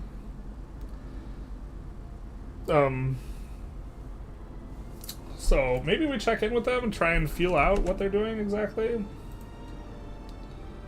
So, hello, Or- Team 2. Hello. I see North German Federation has formed. Yes. So, The German saviors. is there a reason you're not forming Super Germany at this point? I'm just waiting Yeah. to get Bavaria to agree. That's all. Just Oh, okay. Bavaria is being difficult. I was curious. I was like, I wonder if they're just trying not to appear too scary. They're just going to do it at the very end. What we tell you is secret, right? Just to make sure. Well, so if someone subs in because a player left and they're watching the stream right now, you know what I mean? Yeah. But there's an I hour got and you. 15 minutes. I'm not telling the other teams. Yeah. We have a plan. Okay, the plan is you may notice that Great Britain, due to their bankruptcy, has dropped to a minor power. That is correct. The plan is that Austria will make a protectorate of Britain before we make Super Germany as well. So we're just kind of waiting for everything to line up nicely before we form Super Germany. Because you do Because that way we can get Britain I- in our market. lose all I the... also cooked. I cooked very hard. We once You cooked... there's- have you ever seen the This Is Your Brain on Drugs? yeah. That might be Well, the type of there's- cooking that's going on in the UK. No. I'm actually cooking right now. With the situation I've been dealt, I've been like cooking up a full 5-course meal. So Austria is going to release an Italian state and form Italy, Yep. and I'm going to give them Ireland. Is there special reasoning behind Ireland? And no, it's just I am going to be a little bit throttled on how much I can build just because of the bankruptcy, and he's going to run out of peasants. He can Yeah. build Ireland when he's out of peasants. Yeah. That makes sense. So instead of building up like all of the stuff in Ireland, which I have already been building, I'm going to stop doing that, build up England, and then just I think pass that's it fair. on. I think you also don't pass on the debt, but you pass on the debt No, ceiling. because Ireland is also like the most profitable part of the British Isles right now. So since I'm in a debt spiral anyway, I don't need it. Excuse me? Yeah, Well, so like, you're... profitable in terms of it doesn't like taxation is larger than the expenses. Right now, the main problem for you is that the bankruptcy causes like infinite turmoil. Yes, that is very bad. It is. It could I'd be like worse. I'd like to highlight as well the Venetian separatists in Naples. Just an interesting moment. A good meme. Well, you Yeah, know, those Venetians. they got to separate somewhere. It could have been like the pre 1. When did they change it? But like, remember when it would kill your throughput and construction efficiency? Yeah, so the reason they changed it off of that, sorry about the car. The reason that they changed it off of that happening is because people were getting investment rights on people, and then they were going bankrupt, and then they were having their construction locked in on a bankrupt country's thing for forever. And people didn't like that, so they changed it. Yeah, I mean, I think it's a little bit, but in this case, I like it. I like it like this. It's, For no reason in it's particular. nowhere near as bad as it used to be. Yeah, I mean, if so- I'm going to be out of commission and can't mobilize anyway, might as well just hit the button. Might as well. Could also just delete all the army. You still have the army. But... By the way, France is going for I could. Netherlands. Are you fine with that? I don't even have an interest in Benelux, so. It's not in Benelux, it's in Java. Not bad. Alright, I'm gonna go back to... Alright, I went back to org because this is a substantive thing, because France... Oh, they're going for Java. Never mind. I thought France was trying to pull a fast one, forming Confederation of the Rhine to brick Germany formation, which would have been super cute. Yeah. Maybe a bankroll from Austria? I mean, I think that they're... So one problem is they're paying... they're paying... what is it? Are they not paying anymore? I thought they got war reps enforced on them. I guess maybe it's been 5 years, but... Oh no, wait. They are paying... Yeah. They're paying war reps to Qing. So, in theory, actually, they should... I didn't mention it because obviously I don't want to help the teams out. In theory, they should just pass their entire country off to someone else, annex, get themselves annexed, and break the war reps. But this is, at the very least, going to be good with... The getting payments is going to be somewhat nice for them. They're surviving entirely off of minting, really showing the value of Primorier and Amur. Hey, ho ho. Looks like we have them going for some more of this stuff. They're just going like 400 infamy, so Infamy is just a number. And if, like, players, if they want to enforce something, they have to do it in the last, like, they have to do it now, if they want to try and enforce anything. I don't think the players appreciate how weak China is, considering they're bankrupted, or not bankrupted, but considering they are running this bureaucracy deficit. They could not afford to full mobilize like they did before, because they'd be like a 1 million like deficit or something. What are they? You're just running min taxes, right? Yeah, minimum taxes, because you obviously can't tax anyone anyways, so.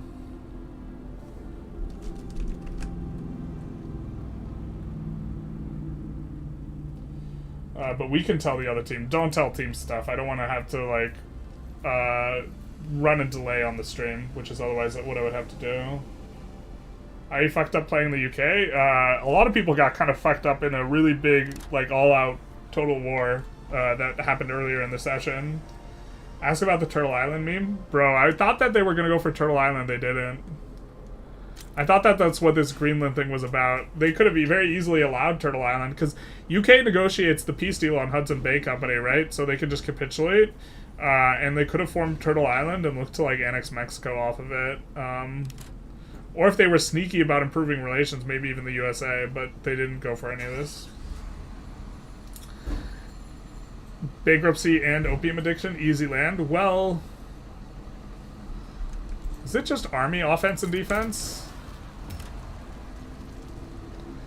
Let's take a look at the bankruptcy modifier, eh? It's just offense and defense categorical. I think that this applies to both Navy. Yeah. So you wouldn't even be able to defend landings that well either. But if no one fights them over it, then they'll be fine. Would have asked if they could do it to USA. Yeah, in theory you could annex all of another person's thing using Turtle Island. I think if Turtle Island forms, you immediately expel diplomats and hurt relations in this. Everyone is starting to go for just stuff at the end of the game here.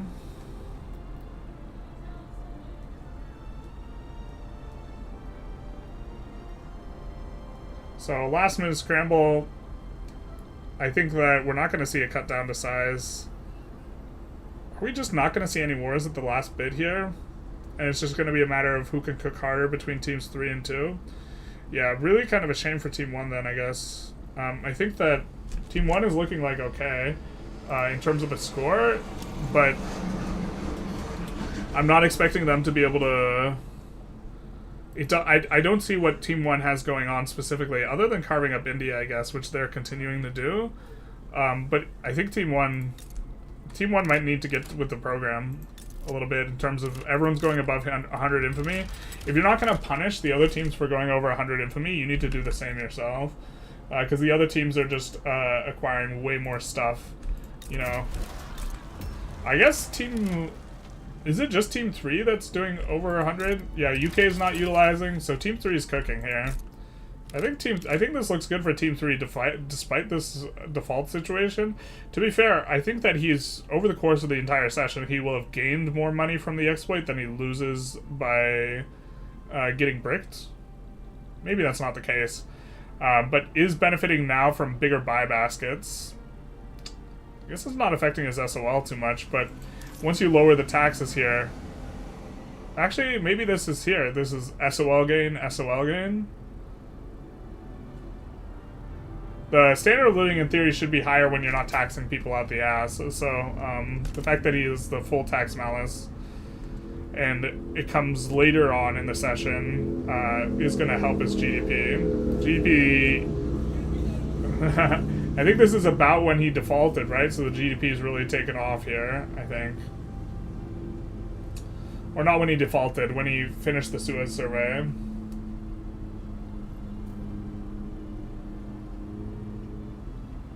They shouldn't have let them take Korea and Vietnam. Yeah, not necessarily too much that they could do. We do see a pause from Russia. Does Russia have a play? That is... Okay, it looks like they just unpaused. Ad gang, rip. They have enough GDP to break others. Yeah, I think that China like would not be able to.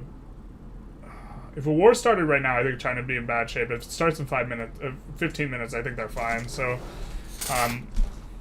really, like, timing is, like, important here. We're gonna give them, roughly 1 hour warning. We do see Team 1 talking to Team 2 in the Discord.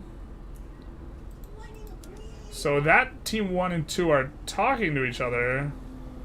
They might not know that this happened. They might think that he's still getting freebies. They also might be thinking about the cut down to size play. I mean, they have to do it now. There's not going to be enough time to enforce. And to be fair, they still might not get it through. I think that one of the problems is Team 2 has to be at peace to do the Germany stuff. And one of the disadvantages of going super high infamy is it's going to be harder to get support. Oh, bro, he's nowhere near support. You're not going to reset antagonistic relations. Yeah, so this is a high infamy like problem that because you go high infamy, you've created these attitudes. These attitudes, because Bavaria and Baden are never declaring wars, these attitudes are not going to change. You're not going to have an opportunity to change these attitudes. They just need to click Germany. But if they, I think they don't have an opportunity to change the attitudes. I really don't know. Normally, how you reset attitude is joining on the same side of his play, but like. I think you just form Germany and you just annex these guys and you're just okay with that.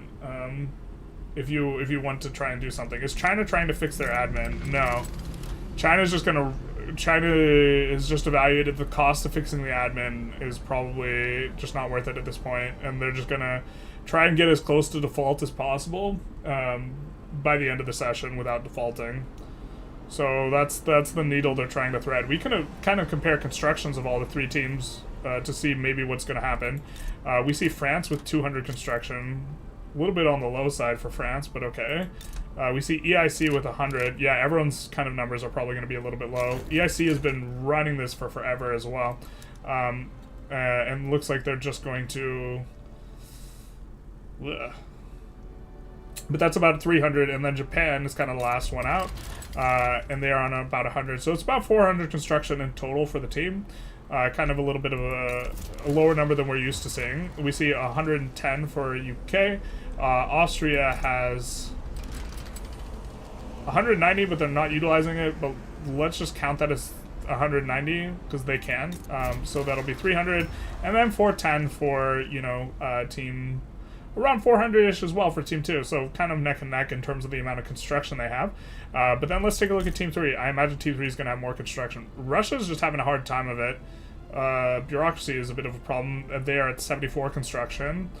Yeah.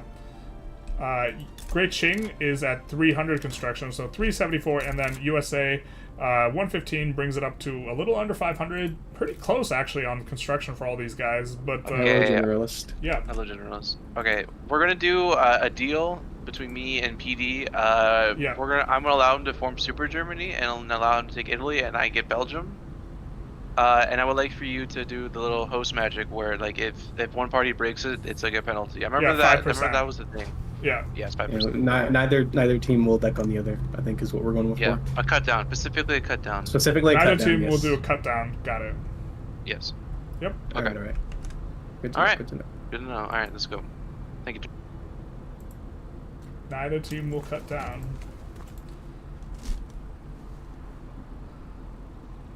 German nations will change over time, but this game isn't going to last 30 years. Yeah, like, the leader can die, you can improve relation thresholds, like, but, like, whoa, actually, they're disinterested now. I take it all back. What do I know? Antagonistic's normally very hard to fix. Maybe they're antagonistic without a lobby.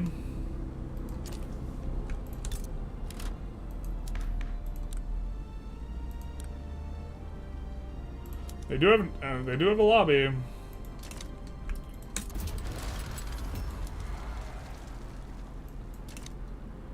Oh, looks like they might be waiting out the revolt. Or finishing the revolt.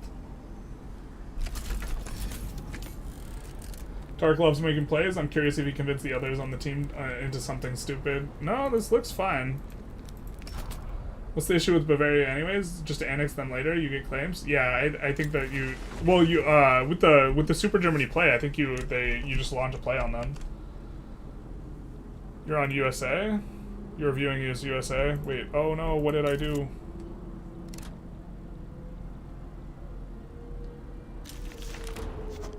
Oh, I was viewing relations on USA.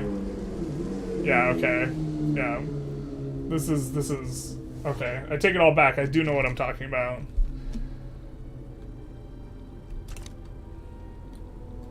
So, yeah, you could also just have Austria annex Bavaria as well, because you're losing the infamy anyways. But since both the teams have negotiated that they're not going to cut down to size each other, it probably doesn't matter.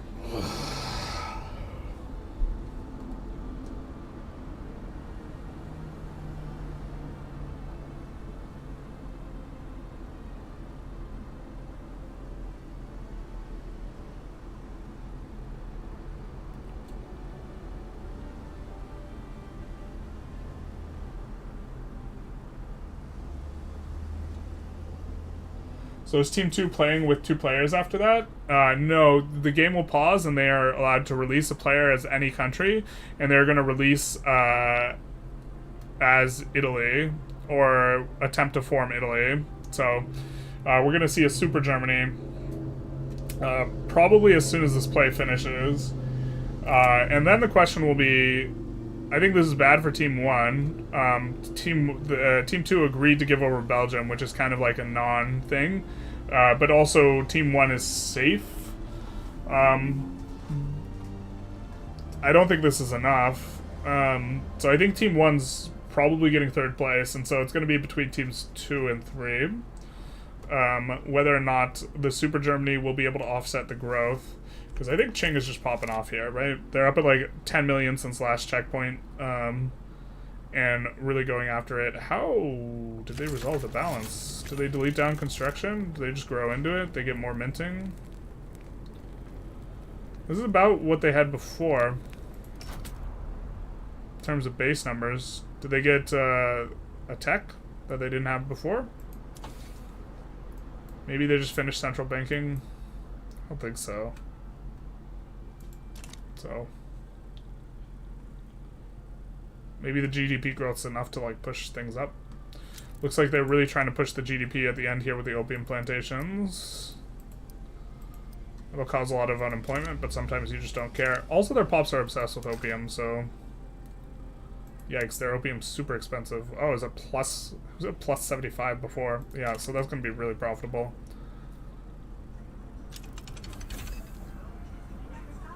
How did China go to 460 infamy? They've just been conquering as much as possible.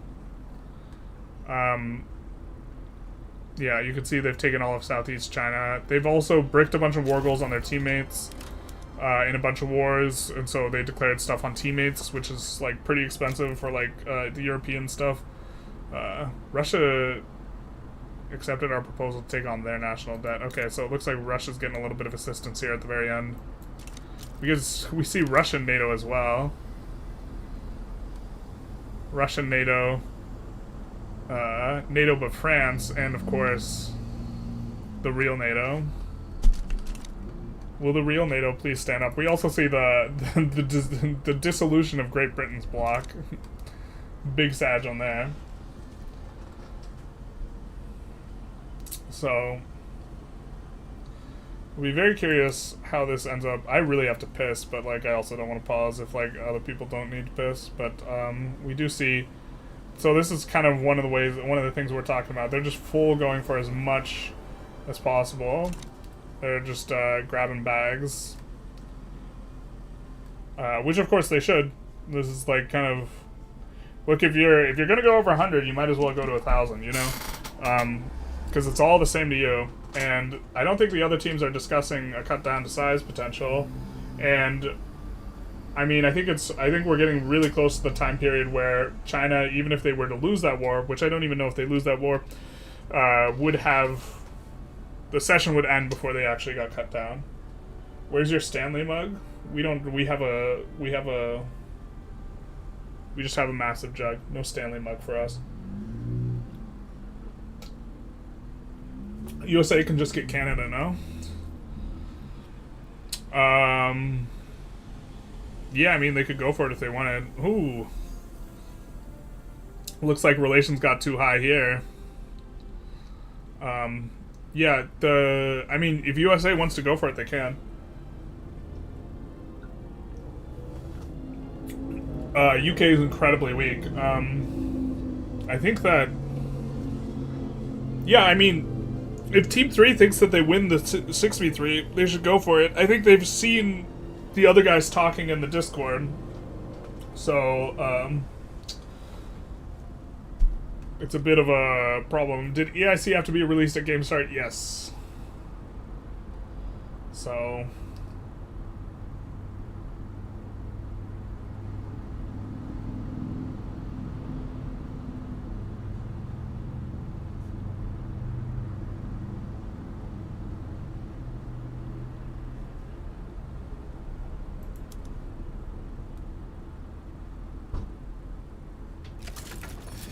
Why is the UK so weak? The UK got in a really big war, and then they got, with China. Except China had skirmish infantry. UK ended up defaulting, so the default is a huge portion of why they're weak, but also they are still paying out, or I think they just stopped having to pay a Diplo pact to Qing, and they're kind of in recovery mode. They also, relative to like vanilla, they don't have EIC, which is a huge portion. Is this a PvP war? No, they're just passing territory. They're passing territory to Russia for whatever reason. I don't know what the strategy is here, but they're on the same team, so that's fine. We see Austria going for Bavaria. This is the correct play. Because Bavaria is like never, yeah. Bavaria is more than one state, my guy. Take them both. Take all three. You can't forget about the Rhineland. Oh, just kidding. This was the plan all along. Jen, did you see what Great Britain is a subject of now? Who are they a subject of? Austria-Hungary. Big nice. Everyone remembers when Austria-Hungary didn't collapse in 1918 and instead subjugated the UK. Yeah, so, oh yeah, there's also probably be another player war in Bohemia, but Austria got a demand, so we'll see if they accept or not. Yeah. Yeah, okay. Alright.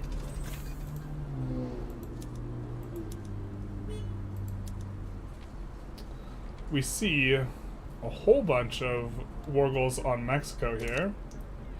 So yeah, Team 3, I think the other two teams haven't made this like adjustment, and Team 3 has made this adjustment where they're like, we're at the end of the session, we're going for it. So unfortunately, Liberate Bohemia you don't actually want to get enforced, but to be fair, you just let them win. I'm not sure what the idea is here exactly. So this is one way to reset. Let's switch to North German Fed. This is one way to reset relations, because Bavaria is probably like genial now, or if not genial, something something positive. Yeah, because we're on the same side of a plate. And so this will do it. But they need to not be at war.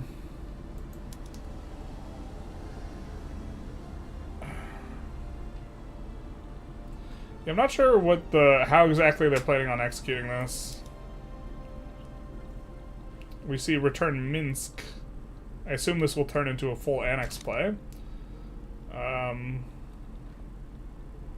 no one's trying to stop Team 3 here, so I think Team 3 is, despite the Mega Germany, I think Team 3 is probably going to win the session here, actually.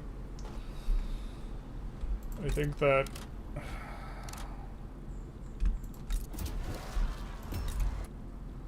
I'm mean, USA's making hand over fist. USA should really be adding construction here, but Russia probably should be too. Only 45 minutes left.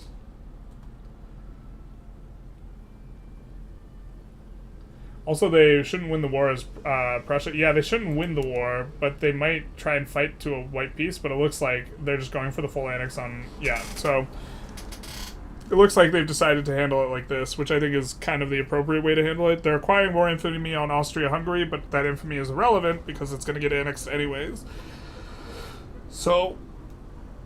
yeah, yep. That checks out.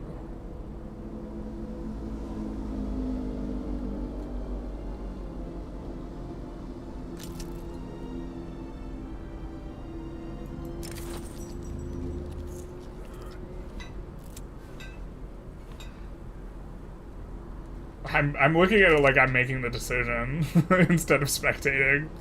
How you know your brain is cooked. Hey Gene, how's it going?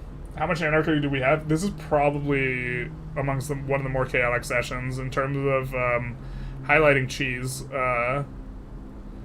We had a violate sovereignty play that was used to just entirely lock someone in a war. That one we made a ruling on. We saw for a majority of the session using a overflow mechanic on bureaucracy in the Suez Canal to not have to pay for any bureaucracy at all, but then completing the canal caused this to eventually backfire. But I think overall it's probably still not positive considering the length of time that free bureaucracy was had. And we saw also like 8 to 10 war goal brickings. Which is something that's not really been utilized. It's kind of been on the chopping block on my radar, something we might have to change because you can like kind of brick every war goals and make PvP wars irrelevant. And so the fact that it is now, we are now seeing it get utilized a lot more, this might be something we will change or maybe vote to change. It does make it so that a lot of you have to like violate sovereignty to force someone in or out of the war to prevent the breaking of war. It's just like it's not that feasible. We also have to take a look at the violate sovereignty thing. I'm not 100% sure I made the right ruling here, but in general, I don't want someone to be locked into a war they can't escape out by just capitulating to whatever war goals are present on all players in the war. So. And that's what had happened. China declared war on Burma, violated sovereignty on Bengal. Bengal clicked the wrong side, and then we had this situation where China was intentionally not occupying Burma and instead full occupying Bengal to just cause devastation, and there was no way for Bengal to get out of it because of how violated sovereignty works. And so I think that if you have to be making like a reasonable progress to learn. So the thing is Bengal is, or Burma's the negotiator for Bengal, and Bengal just gets wrecked. Bengal can't do anything, so yeah. Is Japan USA's subject? They are France's subject. They were caught and released by France kind of at the start. One of the reasons why their GDP growth is not bigger than it would otherwise be is because they're paying tribute to France, but they do have all the French tech and other stuff, so that's also why they would probably be, or they have to pay a little bit more on bureaucracy. It looks like they've got the bureaucracy stuff solved overall. Can you form Super Germany if you have a truce with Austria? I think so. Because you can start a war, get leadership, and then immediately turn around and form it, so I'm pretty sure. With so many players, infamy really does not seem to matter. Well, so it matters a lot for a cut down to size, which is the most significant thing you can enforce on someone. But there's 45 minutes left in the session. It's unlikely that a cut down to size, with only 45 minutes left, you're cutting it close, even if it is possible to win the war against China, which I don't know if it is, because they have by far the strongest military, but they would probably bankrupt relatively quickly. It's like tough to say. Even if you can enforce it, or in theory, like in practice, you might not have enough time. Mexico just backed down? Mexico doesn't usually back down, sometimes they do. We get very ugly borders, though. But yeah, Team 3 is properly deciding to go high infamy. And most of the really good, juicy expansion spots have now been taken. So even though teams 1 and 2 have an agreement not to cut down to size each other, they're a little bit kind of... like, we've watched over the last 30 minutes, Team 3 acquire, like, a collective total of, like, close to 1,200 infamy or something like this. So, their GDP growth is going to be absolutely stellar. Like, okay, last check-in, Russia had 25 million GDP. They have 29 million now. China had 99 million GDP. They have 126 now. 126. Like, and they had under 100 million before. And USA previously had, you know, what was it? They had 26 million. Now they have 30 million.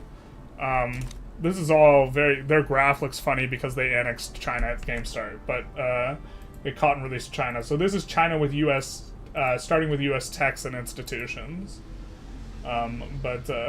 Did Russia take half of Belarus? Yeah, I don't know why they didn't take all of it. That was a little curious. I'm not sure what that was about. But maybe we do an updated kind of GDP thing, because I think it has shifted a lot. And also, we have no PvP wars, so give people a good chance to, like, kind of be updated.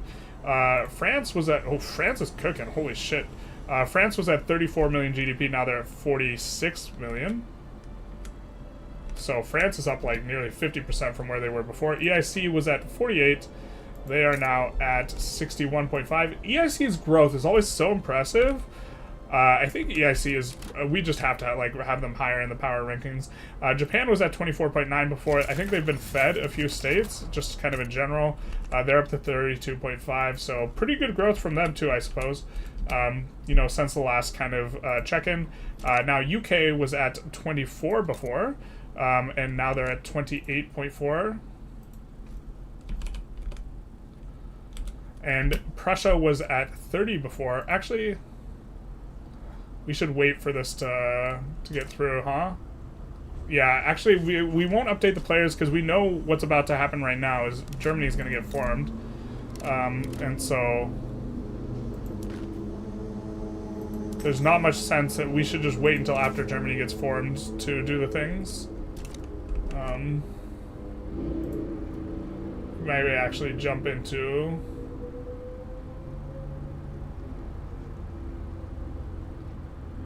Oh, Austria is in the middle of a war. Or they are starting a war. So... So they're not going to do it just quite yet. So we'll give updated scores then. Prussia was at 30 million last check-in. They are now at 35.3. They're, of course, a little bit preoccupied to some extent with this formation getting through. Austria was at 27.8 before. Now they're at 36.8. That's a big come up. So I guess maybe, you know, Team 3 is not running away with the growth as much as I thought. Russia was at 25.6 before, now they're at 29.7. The big real come up here is China. They're at 99.6. And I think a part of this is also everyone's SOL significantly rising. I think this is when the Suez Canal finished and then they lowered taxes. And then SOL rises. So, but we have them at 131. And then USA was at 26.7 before, and now they are at 31.3. So we now have a fully updated type of thing where Team 1 is still in the lead, surprisingly to me. But this is before Super Germany. So once Germany forms, this is going to be not a thing anymore. We anticipate that Team 2 will be in the lead. Or Team 3. So it's kind of bearing out, but Team 1 is holding on to their lead for longer than I had anticipated. I suppose the thing to do is actually to declare a whole bunch of plays to slow down the clocks. Yeah. How much infamy does Austria-Hungary have? They have a lot because they're getting it reset. They're 420 Blaze in it. as it were. Yeah, with the idea of releasing Italy. Usually Suez Canal is trash in that game. Why is it pivotal here? It was not the Suez Canal itself, it was the Suez Canal survey. So what was done on China is if you have negative bureaucracy, like under under 0, the first loud plane of the stream. If you have under 1,000 or under 0 bureaucracy, then what happens is there's an overflow and you don't get any penalty from being in a deficit. And so what you do is you start the survey, so it'll cost 1,000 bureaucracy with barely enough to pay for the survey, and then you turn your PMs down. And when you turn your PMs down, you will still have the flat negative 1K from the survey, which makes it so that you're negative. And then since you're negative, the way the math works is you don't have to pay anything on bureaucracy, or you have no penalty. Now, it does make it so you can't ramp up institutions, but it was pivotal for that reason. Canal's also good, it just, like, the upfront investment's pretty high. Is Italy an amazing country due to Aurora Gestro? Or I don't even know how to pronounce that. It's something that you can do kind of at the end here as Italy. Wait, how are there loud cars, loud planes, and now even loud trains? The loud trains, that's the final one we need to complete.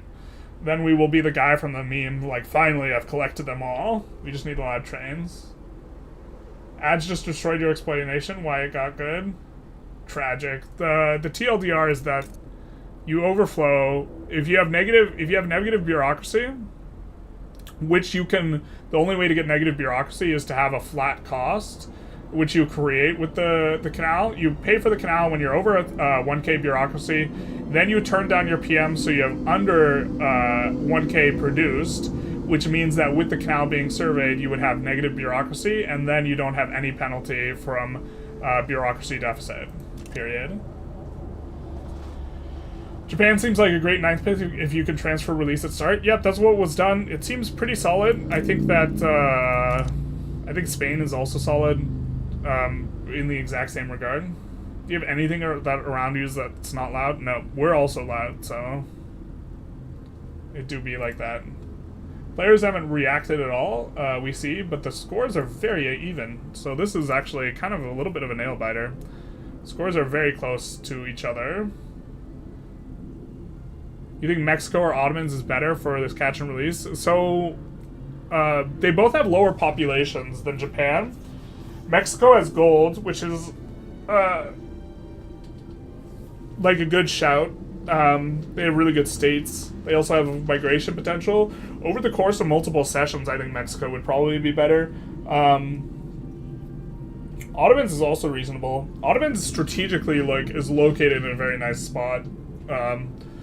And Japan is an island, so that's, like, good and bad, but, like, it's also convoy far. And so if you're going to release someone else, like if you're going to release Italy with the idea of annexing all of one thing, I think Ottomans would be better. If you're going to play as the guy, Japan might be better. I don't know. The poor Twitchers with their ads, basically.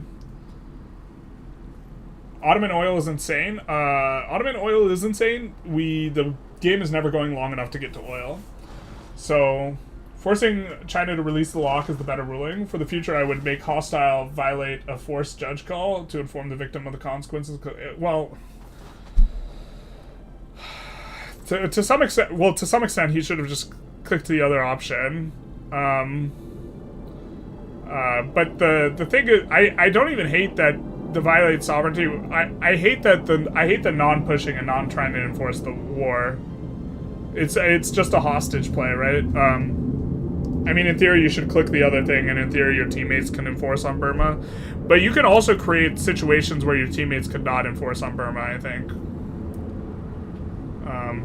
But we do see... We see Germany formed.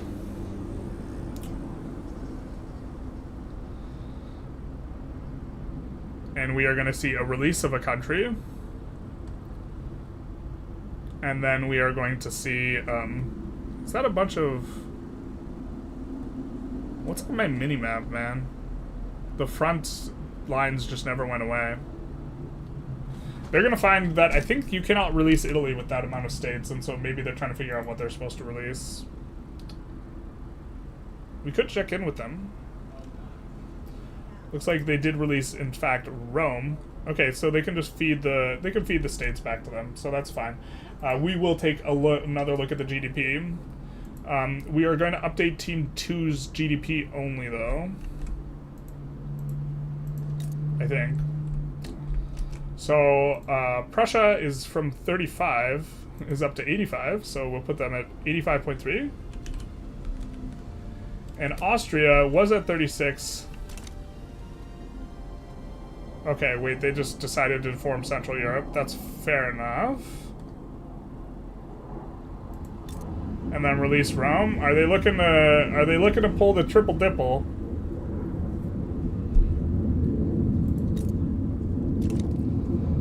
The triple dipple.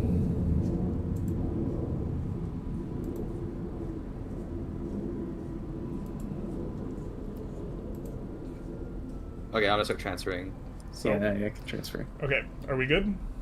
Yeah, we're good. Sorry, just a little double annexation. He double annexed. All right.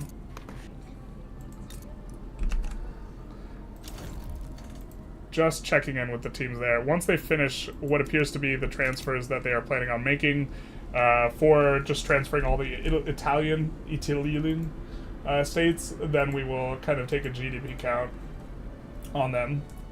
No, they're not down to 2 players. They released Rome, and now they are feeding Rome territory. They should liberate Rome because, obviously, God, the Holy Roman Empire, having Rome as a subject is so freaking cursed. But, yeah, they annexed them twice because screw you. I don't know.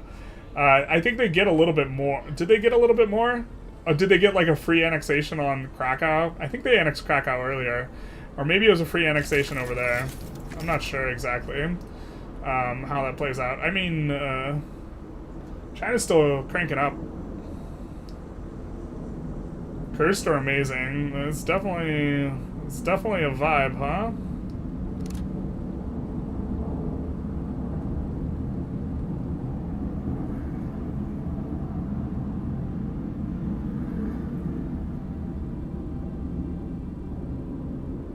So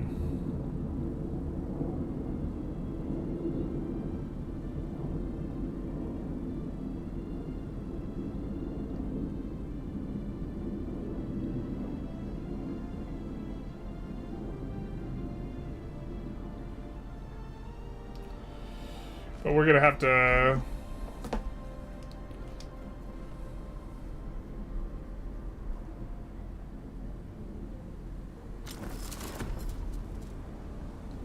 now, what was the third thing? Oh, breaking war goals. We're maybe gonna have 3 rule changes after this.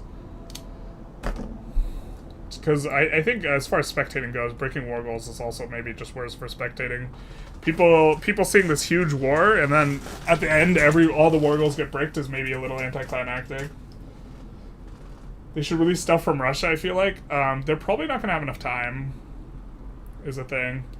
There's 30 minutes left in the session. It usually takes a little bit longer than that to resolve an entire PvP war, so in theory, the team that's in the lead, if their lead is not getting bigger, they should try and I mean, I think this is looking so good for Team 2. Once they finish transferring states, we're going to give an updated score here, but these guys have Prussian tech. They notably don't have any of the debt. There's like no debt here for Germany and like very little infamy. If there was an additional session, which there's not going to be, or I can't imagine Team 3 would want to play an additional session, they would just get wrecked. Then because they're full committing to high infamy, so we're gonna see. They can maybe form. Yeah, also getting transferred is this to HRE. This might throw a wrench in things. If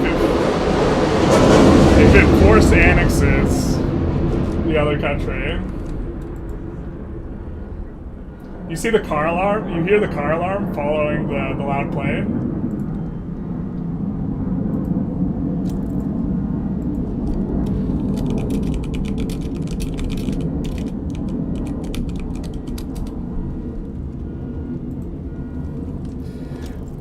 Yep.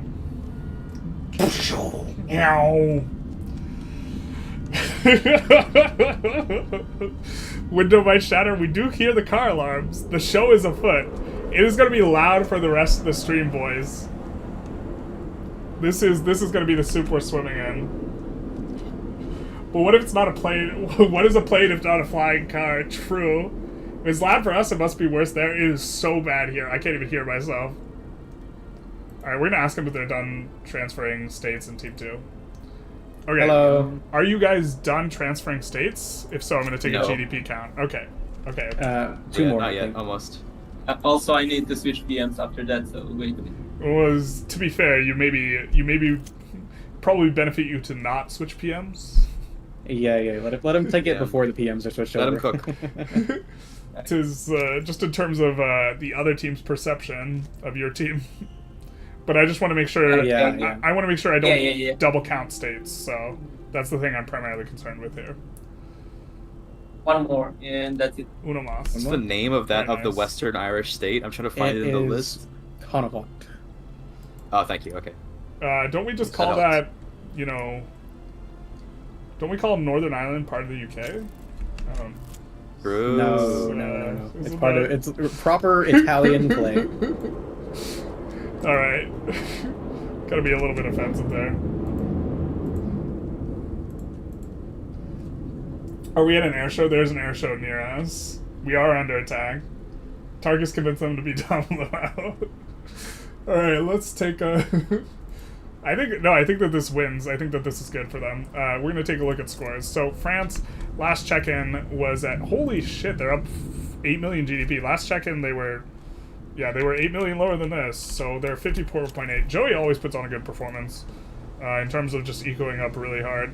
So Bengal, we swapped to them. Why did we do that? They are up around 7 million GDP from last check-in. So I guess people are really uber cooking. People can also add construction, which inflates GDP, but makes it obviously so you bankrupt eventually. But you just try and time it right. We're up around 6 million GDP here on Japan, up to 39 million, which is kind of nice. So we have total growth here of basically up 100% on the session is Team 1. We have the UK, which is going to have shrunk. They're down only 2 million, so 26.6, despite giving away a couple states. So that seems fine. Prussia is going to be up to 73.9. Did they swap down their PMs? Very sneaky. Oh no, wait, it's because here, we'll just do 74 even. It's because they fed a bunch of states back. In Austria, it was at 36 last session, and of course is now Italy. They're down, to 23.9, but of course they lost all of Austria, so that's how it goes. That's how that cookie crumbles. Wow, did they have less growth than they did before? Oh no, wait, it's not less than they did before, but it was just us fixing the things. Okay, Russia is at 31.7, up around 2 million. Actually up exactly 2 million. Last check-in, Qing was at 131, now they're at 144, so really running away with the GDP. But how are we looking on the default? Yeah, it's super, gonna be a very nice landing, pardon the pun, because we're gonna have coming in for, Qing here is going to be, they're going to be close to default, but you want to be at 99% debt when the timer ends, basically. And we have the incoming loud car, or loud plane, of course, is nice and fitting jet planes from the USA. And so we have kind of our scores here, which is looking really tight, actually. So Team 3 needs to grow the most because they have the highest starting nominal GDP. But actually, this is this might go to Team 2, but just the closest session we've had. There's not enough time for a war, so it's just a matter of a PvP war. So it's just a matter of how much you can eco up here, and how much you could run it up. There's 20 minutes left.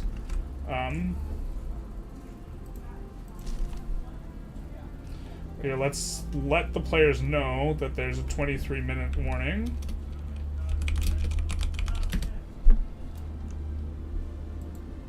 We will be stopping on the dot. We call it Ireland. We call this Ireland? It's only offensive if you're Catholic. Thought we were in San Diego? No, we're not in San Diego. We are in Southern California, though. That kind of narrows down where I am, but I've already kind of narrowed it down a little bit.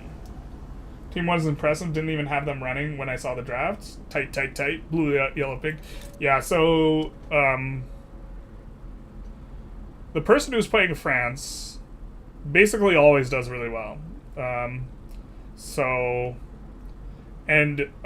Like, if you look at the GDP growth, I think that he overall is kind of carrying his team's GDP growth. Let's take a look, actually.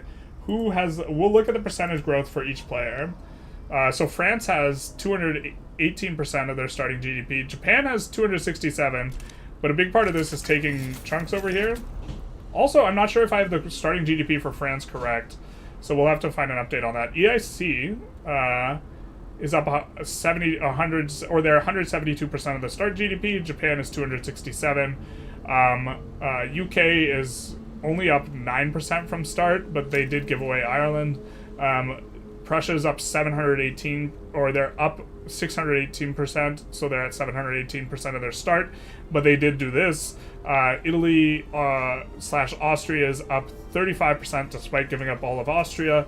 And then for Team 3, we have Russia is up 12%, China is up 74%, but the percentage being up on China is harder than anyone else.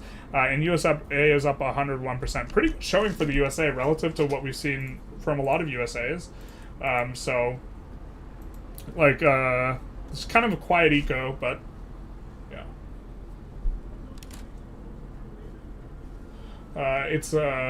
Yeah. Japan, you weren't sure of the starting GDP. Yeah, so the number in my spreadsheet I think is wrong. It's like 14 million. I don't think Japan's GDP is that big a start. If anyone could check for me what Japan's starting GDP is at the start of the game before unpause, that'd be great. Targa's going to be bottom 3. Your Gamba. Well, individually, he's definitely not going to be bottom 3, considering he's the one playing Prussia. What is this? Russia versus HRE. And we do see a pause. Now, this is started by Russia for Conquer Silesia. And notably, that's 11 million GDP. That's a big one. Can we do Gamba? I don't have Gamba set up. I don't know how to do them. I'm not categorically against Gamba. I just don't know how to set it up for the Twitch viewers. I apologize. But this is tight. I think that you're never enforcing this war in time, but we will see this kind of effectively. To some extent, I actually think this war is bad for Team 3, because alright. I think this war is bad for Team 3 because I think they want the game to go longer, because Team 2 has already played their card. Their GDP is what it is. I don't think that they finished this war in 30 minutes, and so especially because you can just brick this war goal, man. You can just pass it back to Italy, right? And so, wait, what the hell is that is some cute timing, huh? That is very cute timing. Wait, what? Oh, was this them siding with the...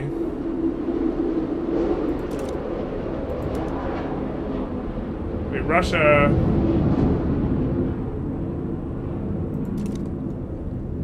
That's not part of the Polish uprising. Okay. Polish uprising, separate play. Got it. But that's unfortunate timing, I suppose, for Russia there. But I think that Team 3 does not benefit from there being a war, because this decreases effectively the clock by which they have to try and eco up harder. And I think that they were winning the eco timing. Meow!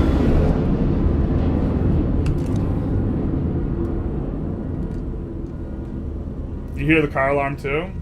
If they both do full conscription, it's bad for the team not at war.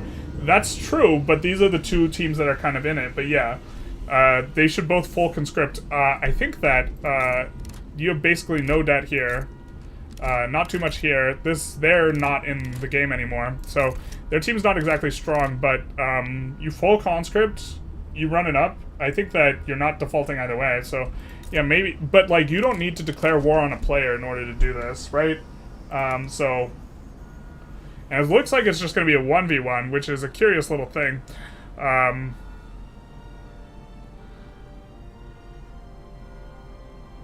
So it has reached nearly 70% escalation. Once it's at 70% escalation, players can no longer join. To be fair, I don't think who could even join in on this. I guess France could, USA could, China could. Okay, way more people than I thought. But you can't join past 70% escalation. Or that is against the rules.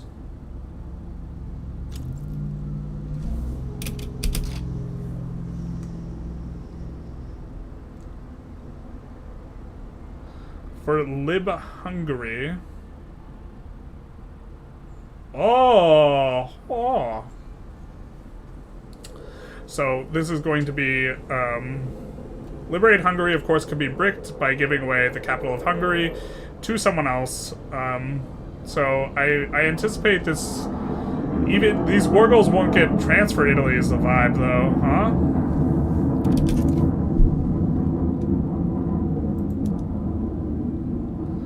France is just looking to increase GDP. They're content. Team 1 is content to let teams 2 and 3 fight, which seems to make sense. We see conquer Boho in here. Lib Ukraine, conquer Ingria, return Russian South Livonia. We see Great Qing. Did they just brick I don't think they're supposed to accept that war goal. They're supposed to brick more than one war goal, I think. I don't think it matters because I don't think this war finishes, but transfer Italy is very cute. Great Britain sides with Italy.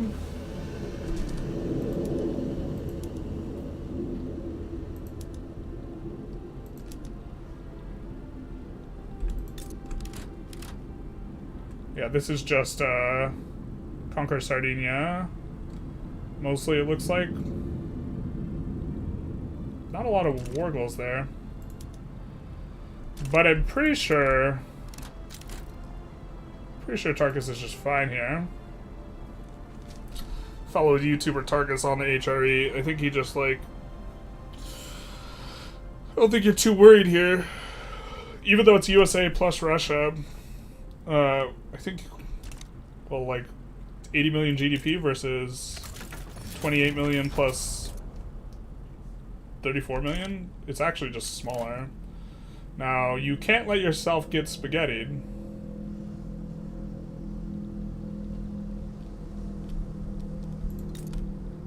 Wait, what happened here?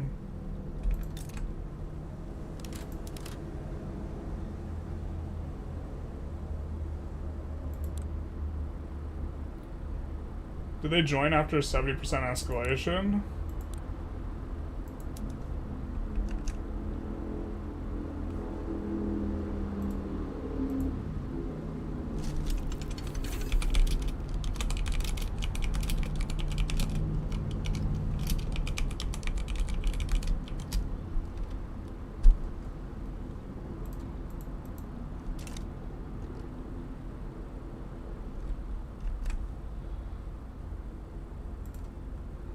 I think they did.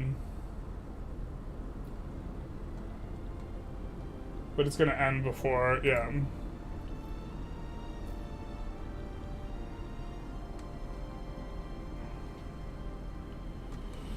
But they still wanna mobilize everything.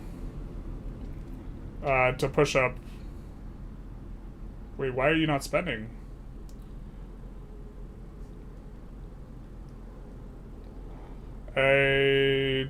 I think they still want to push up mobilization.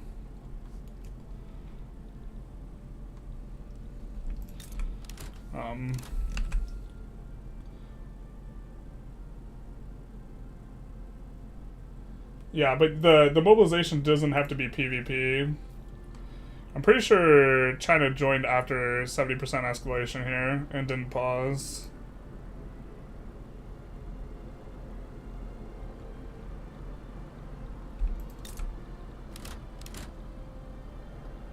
So we're probably going to give them a penalty. Actually, we didn't give them a warning, but... So...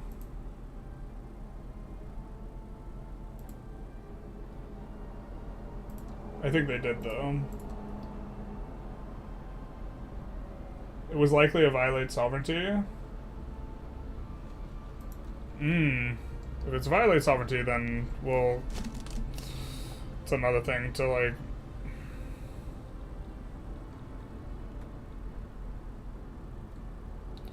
And I guess we're fine with it, but... That do be a thing. The things be thing, and... This front spaghetti is just actually, like...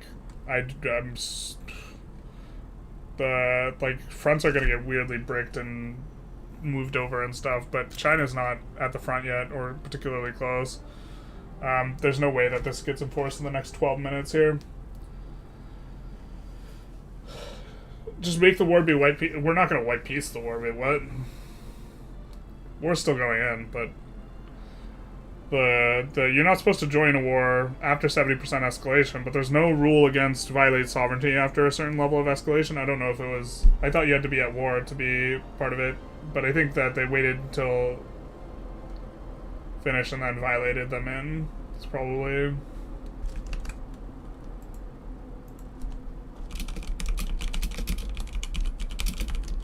I think that was a violate sovereignty, so that's just fine. Add it to the book, basically. I wish I had the old teleporting armies day back in the day from Micro. You can't teleport your armies if you delete. What are the HRE demands on Russia? They're not going to be that substantive because... Oh, wait. They can't brick war goals. Russia cannot brick any war goals. So, Team 2 can brick war goals. No war goals can get bricked here. I don't think they could get enforced fast enough, but Germany has war reparations, live Ukraine, conquer Ingria, return South Livonia. I don't think that... The thing is, I don't think they enforce in the next 10 minutes. Because they need Ukraine and Ingria. But this is... if you fight with your entire team, war goals cannot get bricked. Now, this is an oversight here. We'll see if they manage to... get on it, or if their front gets spaghettied. See, the thing is this is 100% Lancers. They advance very quickly, so you really have to make sure your coastline is locked in with at least 5 to 10. On every single HQ, you really need 5 to 10 units to prevent this type of thing, because these guys will advance really fast, and if you're in a place with very large states, like we saw with Bengal, you actually can't get up, you can't catch up to a sign to the front, so the 2-stack will actually push they'll just push you in. We see here a front gets, we see here unfortunate need to swap from here to here because the front got merged, which is, you know, classic, but we do see you know, if you're not scraping the barrel here as HRE, you actually do lose this war in the long term. And we do see no decrees of the conscription sort. I don't know if they're even conscripting up. But if he's not conscripting, yeah, this is actually really bad for him. I don't think he loses because I don't think there's enough time. But I think that long term, you would lose this if you didn't start conscripting immediately, because China's nowhere near done conscripting, and you might even get pushed fast enough here. That actually just looks incredibly bad. They're not close to defaulting at all over here. But yeah, this is just... You're gonna get riggedy wrecked, son. Now, the devastation is gonna apply, but this is devastation. It's gonna be important for the infrastructure penalty. And will reduce GDP a little bit, but not incredibly so. But he might be scrambling a little bit here now that he's realizing he doesn't win this. So, like, if you just, like, if you go... So the thing is like, look, he has 400, 700, 800-ish authority that he can use on Edict. These need to all be conscription, and you need to be conscripting from everywhere. And then you win this, I think, as HRE plus Italy versus... because actually you might not even win it. China's real big. How did UK get in here? Okay, well now neither side can break the war goals, so now they're playing for slips here. But how fronts work is so annoying. Yeah, the amount keeps growing, basically. But we only have 7 minutes left, so this war doesn't get resolved. And so the big question is this war going to boost GDPs because of the conscription? And this is another reason why you should just be max conscripting, is because it actually boosts your GDP in the short term. So protectors, so you can just enforce on them to join. Oh, that's true. That's true.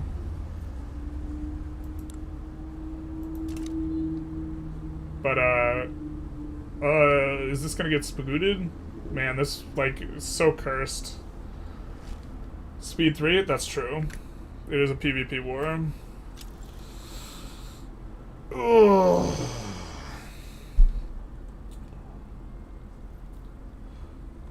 I mean, I think that, yeah, I think long term, without the full mobilization, Germany just loses this, and it looks like they still haven't mobilized. But in the short term, doesn't matter. Also, not a lot of artillery, so pushing's gonna be tough. To be fair, I think that China doesn't. Actually, China is mostly conscripts, so China probably does have arty. Yeah, they do have the arty mix. Another reason why, in terms of multiplayer, I really do think I'm pretty bullish on national militia as a law. A big thing is it also lets you fix your ratios without needing to delete and rebuild armies, which you would have to do if you're on pro army, because everyone starts with way too much infantry. I feel like every time I watch this, someone messes up not mobilizing. Yeah, I mean, it does allow for skill expression in wars. We do see quite a lot of construction out of the HRE. Man, I gotta take a piss, so bad, but also there's no way we can pause this, right? That's just crazy. But Conquer Silesia, maybe that could get oh yeah, maybe they start ticking him down. This is really grim looking, actually. I was violated in, yeah. Yeah. The Chinese players say he's violated in, which of course is okay. But there's not enough time here. Russia declared this war, right? Yeah, so just needed to do it earlier. A little bit interesting that both teams just full commit to this war, and because if they leave an ally out, they can brick war goals, and so this one is actually, I mean, they're playing for slips. They're like, fuck it, we ball. I can respect it. Now, all of the war goals here are on Russia, so in theory, eventually, they would get ticked out. And some of the war goals here include Italy, so Italy and HRE stay in forever. Russia stays in forever, and then eventually China would tick out, and China is basically the entire military here. But, yeah, I mean, they're snaking their way around. They're on the, kind of cusp of Brandenburg here. We do have only 4 minutes left. Frontline reset again. Rip the dream, Marino, dude. Looks like China's going to be the first one on this front, so this might come down to micro. Well, actually, I don't think there's a way for this to get finished before the end, but GDP is actually going down for them here. You really should just be adding a bunch at the end, a bunch of construction. I don't know if the players are doing it. Why are they at minus? What? Holy port connections! What happened here? Yeah, the Japanese shogunate being in the market is actually not good. I mean, we'll resolve that when we resolve that. F the military in this game? Yeah, a little bit, to be honest. If this game were just only the military system, I would not play it. So, HRE GDP going down. It's going down because the devastation, I think. Causing lack of market access, making businesses less profitable. Especially if they own key provinces, which occupying Silesia and starting to cause devastation is pretty substantive. Holy, I need to pee so bad. You have no idea. One loud plane is going to be enough to startle me. Make me need to... I would war deck France in this case. Yeah, France should... I don't know if they're trying to cook something with the convoys thing. I don't think so, but... Having the minus unlimited convoys at the end is really gonna fuck them over.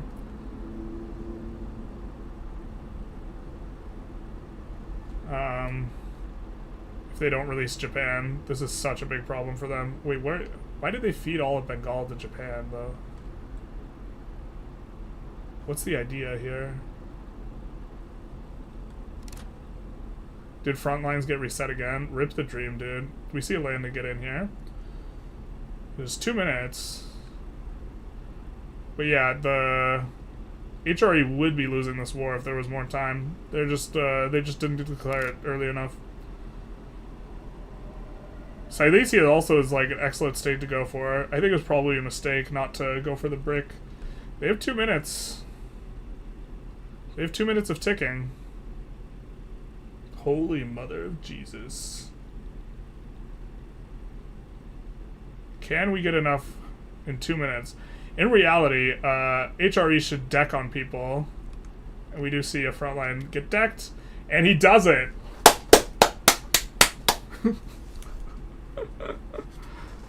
This is really cute, because he has to pause. Right as we're saying it, yeah, this is the play. 100%. We're gonna unpause as soon as possible, but it's gonna be not enough for not enough to get the enforcement. He sees the writing on the wall in the war, but yeah, also very heads up unpausing immediately. Do appreciate that. No trying to milk it. That's just unsportsmanlike, but you should really start more than one war. But this never escalates versus France, so it's super irrelevant. Cut the shogunate down to size, that's cute. We're almost at 15 minutes. PD starts a war, we assume, against France. And so that's gonna be it.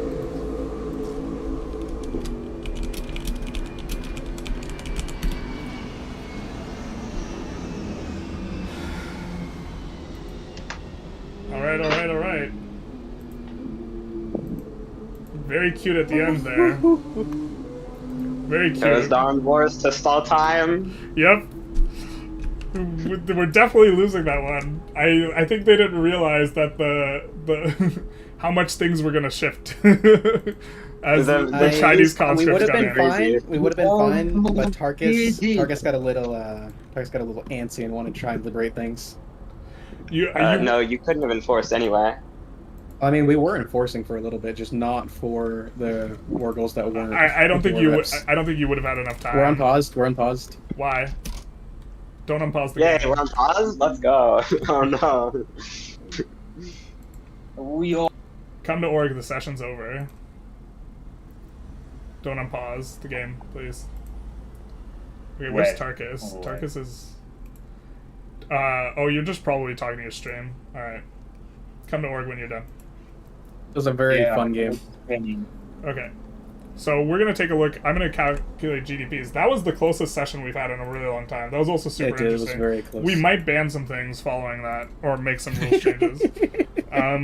In particular, the violate sovereignty one was really weird. I need to think through that a bit more. But the canal we might ban, although I still think that was net good for you, but it towards the end it was obviously not good. And then the bricking of war goals, we saw I think 12 war goals bricked or something like this. Just an obscene number. There was basically no reason to go to war.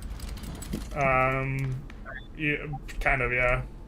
But we're just going to take a look at GDPs here at the end and the ones against Germany, since they're all subjects, you can't brick war goals. They can't brick war goals. Yep.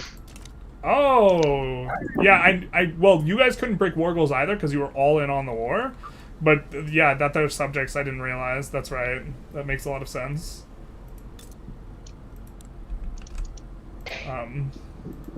Is there a reason you passed all your eco over to Japan at the end? Better PMs? Yeah. Yes, it was default. Default? If you declare bankruptcy, you're fine. I was crashing down, so for some reason my GDP also went down with 10 million at the end. I don't know why. Well, you guys had convoy issues. Oh, I guess you resolved the convoy issues at the very end, but very significant convoy issues for Team 1. This one felt very close compared to the last couple I was in. It was very close the entire time. I still don't know who won. I think it's Team 2, but it could be Team 2. It better be Team 2. I'm pretty confident it's not Team 2. I think it's anyone but Team 2. Let's go Tarkus. Let's go Tarkus. What? I think that's not correct. But I think it's Team 3. I think the Devastation's not enough. I think it's between Teams 2 and 3. The Devastation on Silesia definitely hurts. They're the same as their previous point. I think everyone else is higher. Well, I've already put it in, and Team 1 is already behind Team 2, but I have to do Team 3 still.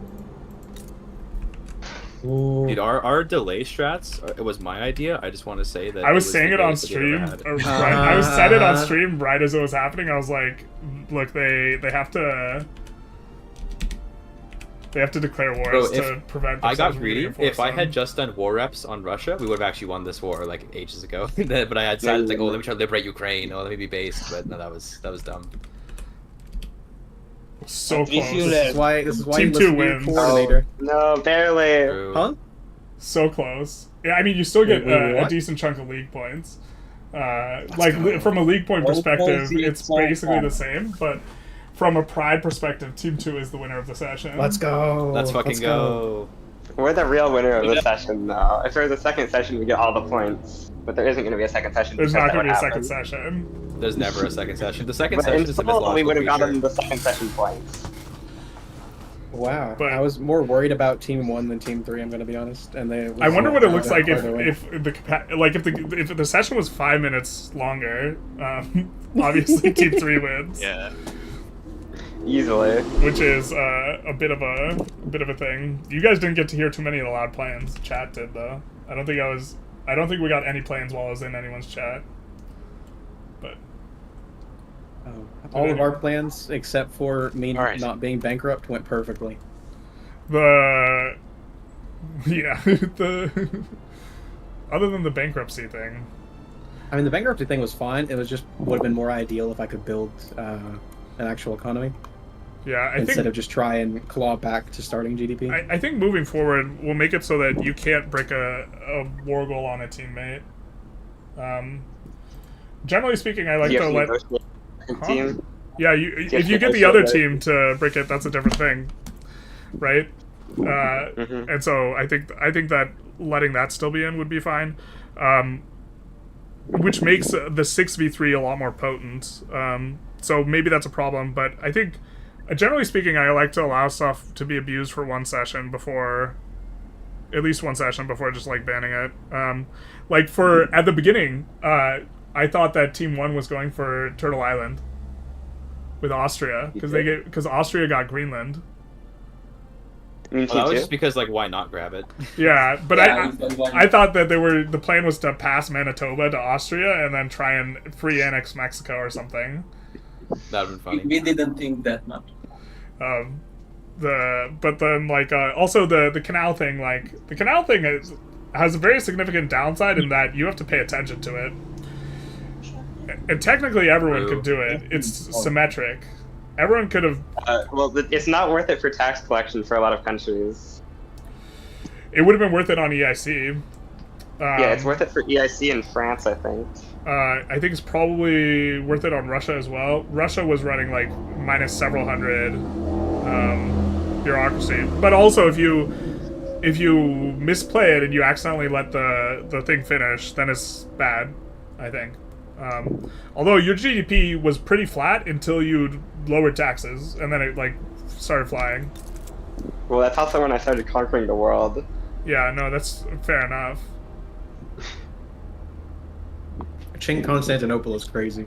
It is. It is a vibe. It's called Ching We declared a couple wars. Team 3 collectively added 1,500 infamy as Team 1 and 2 were both staying low infamy, and then all the good spots Austria was at 500, pretty close to it. I don't see an Austria anywhere. Do you guys see an Austria anywhere? There's no Austria on the map. I don't know what you're talking about. But all I see is Rome. Yeah, you know what was really cursed is HRE having Rome as a subject. That That was really funny that was a for moment, vibe. You guys should have kept that. Yeah, true. Yeah. Someone in chat says that Italy pausing was an aggressive abuse of the rules. By the way, I definitely think that that's like an abuse of the rules. But at the same time, there's not a really good way for me to formulate the rules such that like that's not a thing. That like teams can't delay like 10 minutes total. To be fair, the war was in speed 4 for a long time. Yeah, and it should have been speed 3. Damn, so we were just evening the playing field, bro. Kind of, yeah. No, I mean, like, net, it's kind of on you guys to, like, lower the speed, but as soon as there's a PvP war, it's supposed to be speed 3. I eventually lowered it, but... Nice. If you hadn't lowered it, we might have enforced. I think if you had, yeah, you guys probably would have enforced. Unless, we would have just declared more player wars. It's fine. Eventually you have 100 escalation to work with, my guy. If you're currently escalating an offensive war, you can't start another one. It's true. Oh, I see. Yeah, I suppose you mean like but our other teammates can though. Like I've got Britain. Yeah, but Italy. Yeah, but you would have had one more war. You would have had one more 30-second interval. No. This wasn't even that. Like that was it. Italy can't start another one because he's in that first one. Yeah. Well, no, can't you start another one? Isn't that they can. Have to find another player. He's in that one. He's in the Japan one. Oh, the Japan one, right? Yeah, I see. Because he's my subject. That's why. Yeah. Oh. Gotcha. Well, you could have started on a different player, right? Yeah, I can. And then you guys could have. He's in the play in Japan, so he can't start another one while that play is ticking. I think, right? Yeah. Oh, that's right. You guys also you could have joined each other's plays as well, for another 30 seconds. Oh, true. Yeah. Yeah, but then. Why do I have a demand from the U.S. to transfer long for wrong? Don't worry about it. True. My teammate. Yeah, well, you know what? Maybe they just want some of the stuff back. Great Qing holding on to foreign territory for quite some time. I noticed they gave it back, but at least to the USA. I think that the Qing Central India is kind of funny. Yeah, it was certainly interesting. I thought that the Adwa War didn't resolve in a way that you would get that, but then it looks like it did. I don't really know how that happened either. I declared a separate war on them, because my plan was originally I was going to violate sovereignty on Bengal to get to that, but they offered that they were going to join me in a war against Germany, so we decided to do that. Then they took forever to join us. Yeah, if you're violating sovereignty on, like, to get through someone, I'm super fine with that, but I have to figure out how the rule should be worded. Bro, just make no rules. That's kind of already what it is, but like from a spectator experience, and chat could probably back me up on this, it's super unsatisfying to watch an absolute world war and then the end is a status quo because all the war goals get bricked. Yeah, that's true. We almost managed to protect North and South Bengal from going back to them, but unfortunately the AI backed down right as I sent them the offer to conquer Delhi. Rip. Cringe. Yeah, so like from a spectator perspective, that's really unsatisfying, and a lot of the players don't like that either. The war goal breaking. Yeah. If they don't like it, they can find another theater. Yeah, that's right. That's right. So true. Get out of here. Yeah, I would also like to point out that the inconsequential to our game, British Columbia, is 1% of the Russian economy. Based. Where's even British? I love British Columbia. Let's go. How did that even? Oh yeah. Why didn't you pass it back to Russia instead of letting USA have US it? US transferred subject, and then Russia declared to conquer it. Yeah, that I don't know if that was worth it. Was the idea that Russia has less convoys spent to, like, what's the idea of? Oh, the plan was to take all of Canada, but they just accepted the demand. Yeah. I mean, yeah, like, who cares about losing, like, that part of Canada? I'm from BC, so look, I can say this. Probably one of the least important parts of Canada in this time period. Look, it's 1% of the Russian economy, so clearly it's very important. True. Yeah. Big if true. True if big. That's more than some Russian homelands. It's over 0.1% of our team. I'm glad no one had a penalty, so I didn't have to apply it. I was like, when I saw China was in the war, I was like, did they join at the end of, like, escalation? But it was violated, and Not that that would have been a penalty. That would have just been a warning, but... They're on that. I try and give a... I'm a little bit more antsy about enforcing the rules as properly as possible when it's like within 10 minutes of the end of the game. You have to enforce the rules accurately. You got to add the system of stoppages to the end. You know, like in soccer, if there's been a lot of calls, they'll add like 1 or 2 minutes extra. If there's been a lot of referee calls that delayed the game, you got to do that. Like, 3 more extra minutes because of stoppages. Yeah. And you don't have to tell anyone how much either. You just sort of from a logistics perspective, I think it's important that the 9 players know when the session is ending. Yeah. Nah, keep them in the dark, bro. Because like people wanted to go a certain number of years, which would be you wouldn't be able to pause your way around it. But we're pretty consistently hitting 1850. That would be a decent end date. Yeah, but if someone's on a toaster, it's going to be a 7-hour session. Then we fire them. Yeah. Time is just more consistent. So, yeah, the chat is asking who is talking. Everyone's talking. Everyone here is available. Hello. Yeah.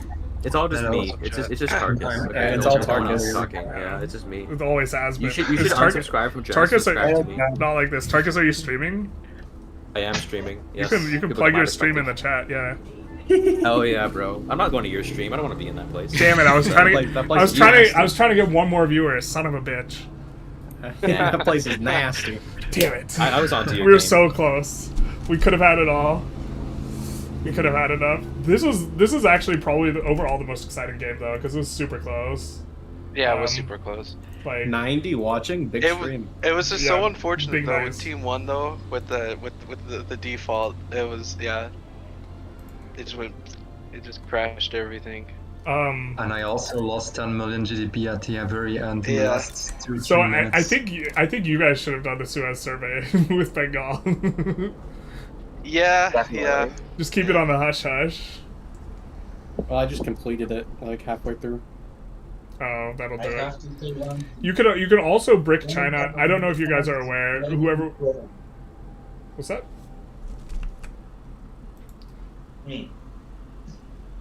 I was playing as USA and it was very boring to play. Yeah, you did much better on the USA than most USA players do. So I can't see. I sitting and doing nothing for the entire game. Just all eco. He was getting a bankroll from me for the first couple of years, though. Oh, that's like, yeah, that's a confound. But also, me as Austria had better walls than Germany when he annexed me. had better growth. What Austria? Yeah, what Austria? I don't see Austria. Italy is Austria. I mean, I don't think I've seen a single time when Prussia and Austria are on the same team where that team doesn't win. There might have been one, but it's pretty OP. I thought that when I saw France declare on the Netherlands, I actually thought you were going for forming Confederation of the Rhine just to brick the Germany formation. That would have been cringe. Would have been a little bit based. Just saying. That teams can form Confed to brick Germany is like maybe how you stop the Prussia Austria duo. Yeah, I think it's pretty much the only way. I remember I the last time that I played, or last time I casted rather, I mentioned that like the only really way to stop the strat is to do that, because even if it takes Schleswig-Holstein, you can still click form Germany. Like it's you really can't stop it except through Confederation of the Rhine. So I think that's going to be like what people do in the future if they really want to stop the HRE Giga Chad. If you know that something's going 2 sessions, it's also not as backbreaking, the HRE formation, because once that gets played out, then it's done. That's true. Also, chat, I hit 25k subs just like a few moments ago. Big nice. Let's go. I'm better than General Scott. Okay. You hear that, chat? You should unsubscribe to Tarkus if you're in chat. Well, that way I can celebrate 25k again. That's true. Unsubscribe from both of them and go touch some grass. Also true. Yo. He caught us.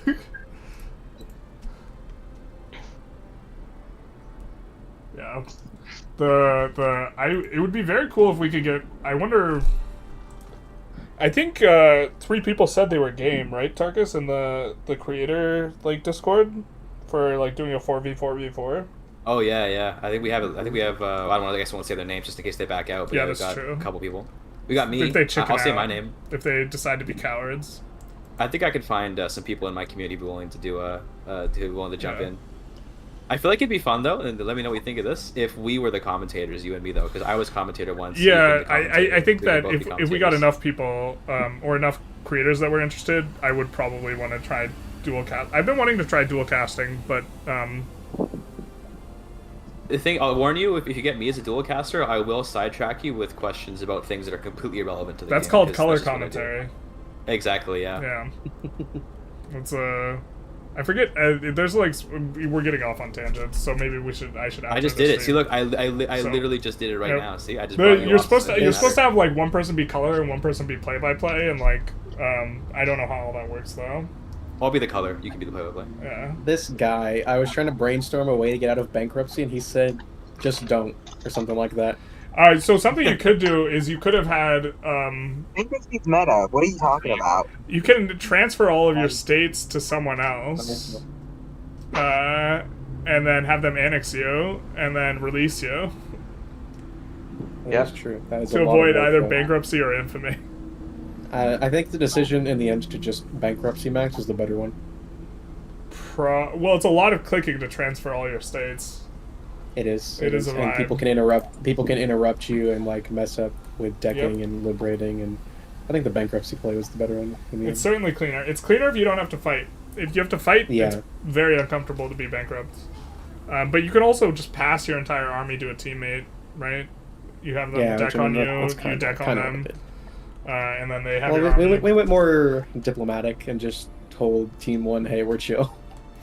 Be cool. Be cool. If Russia declares that war 5 minutes earlier, though. Yeah. Things could have been different.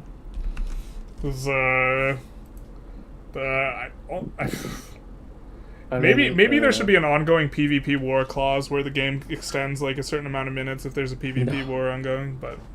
I think but then we would have lost, though, so don't do that. Yeah, don't do that. We're not going to do it now, only but moving forward. Enforcing, maybe. Huh? If someone ticks below 0... Currently enforcing below 0. Yeah, maybe that's it. Maybe the thing to do is extend it 5 to 10 minutes or something like that. Extend it until either they get enforced on or they stop ticking. Which is a maximum of a year. That's like CBL basketball rules. It is a maximum of a year. I'm just trying to think.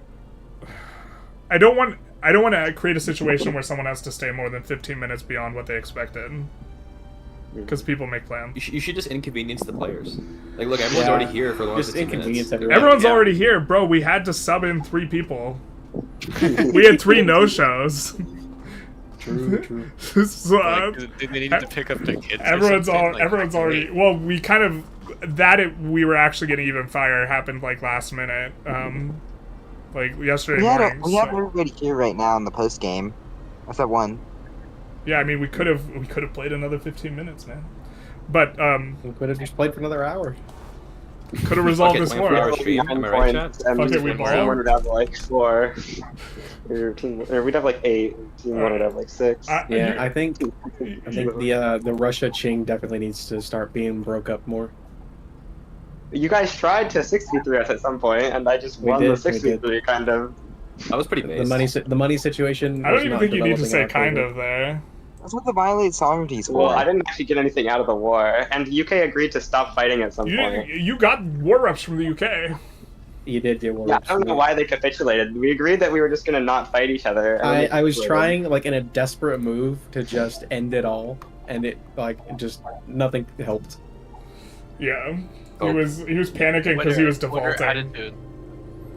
It was so the war could go on longer so that I could sneakily grab Sokoto. That was the whole point. I'm going to outro the stream in a different chat, but you guys can keep talking in here, discussing the game, vibing, etc., mostly etc. But now we are just kind of all independent here. We're going to outro the stream. We're going to see if anyone else is playing Victoria 3 on Twitch and see if we can give them a raid. /raid. Oh, Tarkus is playing. Victoria 3. He's almost certainly going to like not be playing Victoria 3 in a minute. So I think I'm going to send you guys to T9, although it'd be funny if I raided him. I think I'm going to send you guys to T90 instead, which is Age of Empires 2. Oh, we get a follow here at the last second. No human, thank you for the follow. Big nice. So we are going to raid kind of the guy in terms of content production for Age of Empires 2. If anyone's interested, if anyone wants to be taken back to their childhood and Age of Empires 2, we are posting it in chat as well, and we are going to give a bit of a raid if we can remember where the button is. Thank you guys for coming out. Big nice. See you later.